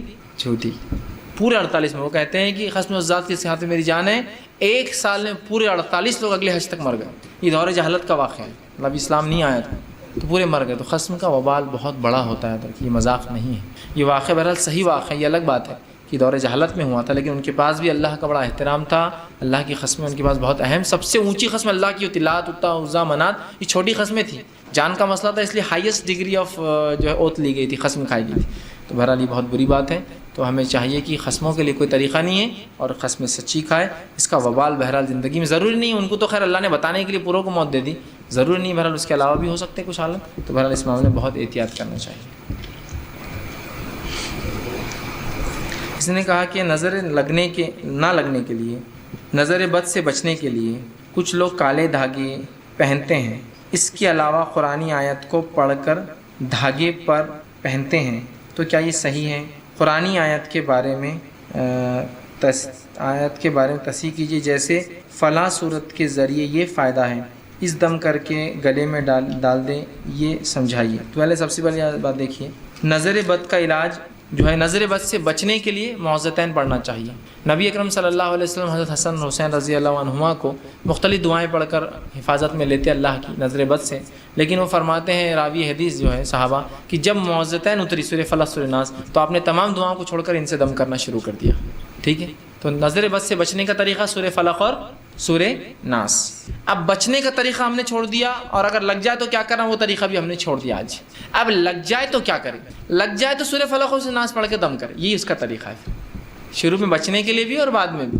یا دوسرا طریقہ یہ ہے نظر بد سے بچنے کا, کس کی نظر لگی اگر پتہ ہو, ٹھیک ہے, کس کی نظر لگی ہو اور پتہ ہو کہ اس کی نظر لگی. جیسے کوئی آیا, نبی اکرم صلی اللہ علیہ وسلم زمانے ایک واقعہ ہوا, ایک صحابی نہا رہے تھے, دوسرے صحابی ملنے آئے. جب ملنے آئے تو یہ صحابی بڑے خوبصورت تھے, ان کا جلد بہت خوبصورت تھی. تو انہوں نے کہا تم تو کماری لڑکی سے بھی زیادہ تمہاری جلد خوبصورت, عورتوں کی بھی اتنی خوبصورت جلد نہیں تھی, مردوں کی عمر رف ہوتی ہے نا, لیکن وہ بہت خوبصورت تھی. اتنا کہہ کر چلے گئے. وہ آدمی وہیں گر گئے, چکر کھا کے وہیں گر گئے. اس کے بعد ان کو خوب بخار آ گیا, ہلنے لگے. آپ صلی اللہ علیہ وسلم کو بتایا گیا کہ ایک آدمی ایسا گر گیا اور ایسا. آپ آئے وہاں, کہا کیا ہوا اس کو؟ تو کہا اللہ کے رسول میں اچھا تھا, نہا کے نکلا اور آنکھ کے اوپر کپڑا نہیں تھا. ایک صاحب ملنے آئے اور کہا تمہاری جلد تو ایسی ہے. کہا ہاں یہی تو مسئلہ ہے. کہا اس سے بلاؤ. وہ آدمی جس نے بولا اس کو بلا اور کہا کیا تم اپنے بھائی کو قتل کرنا چاہتے ہو؟ جب تم نے کوئی چیز کی تعریف کرنا ہوتی ہے اللہ کا ذکر کیوں نہیں کیا, ماشاء اللہ کیوں نہیں کہا؟ تو کہا اب تم وضو کرو. پھر وہ صحابی نے ایک وضو کیا, اس کا طریقہ ہے کہ پورا مکمل وضو ٹب میں کریں گے. ٹب میں وہ وضو پورا ٹب میں کیا. ٹب میں وضو کرنے کے بعد اس وضو کے پانی کو جس کو نظر لگی اس کے سر پہ ڈالیں گے, جو پیچھے سے بہہ سکتا ہے آگے سے بہہ سکتا ہے. یہ اس کا علاج ہے. ایک کس کی لگی معلوم ہوتا. اور فقہا اس معاملے میں لکھتے ہیں جس کی نظر لگی اگر وہ آدمی بالکل واضح ہو کہ اس کے بولنے کے بعد یہ ہوا تو اس کو وضو کر کے دینا ہی چاہیے. اس میں واجب ہے کہ وضو کرے. یہ نہیں بول سکتا نہیں میری نہیں لگی میں وضو نہیں کرتا. کرنا اس لیے کہ واجب ہے اپنے بھائی کی, تو بھائی کو تکلیف پہنچی اس کے بولنے سے, تو لہٰذا اس کے علاج کا طریقہ وضو ہے. تو وضو اگر کوئی آپ کو وضو, اور بلکہ فقہا یہ بھی ایک باب مانتے ہیں کہ اگر کوئی شخص آپ کو وضو کے لیے بلائے تو آپ وضو کر دیں اس کے لیے. آپ تو نہیں مان رہے میری نظر لگی, لیکن ان کو لگتا ہے آپ کی, تو وضو کر دیجیے تاکہ ان کا کم از کم ذہن سے نکل جائیں گے کیا اس میں غلط ہے, اور وضو کا پانی اس کے سر پر ڈالا جائے گا. یہ علاج ہے. اب پتہ نہیں کس کی لگی, ٹھیک ہے, تو پھر سورہ فلق اور سورہ ناس اس پر پڑھ کر یاد رکھیے, دم کیجیے بعد میں بھی.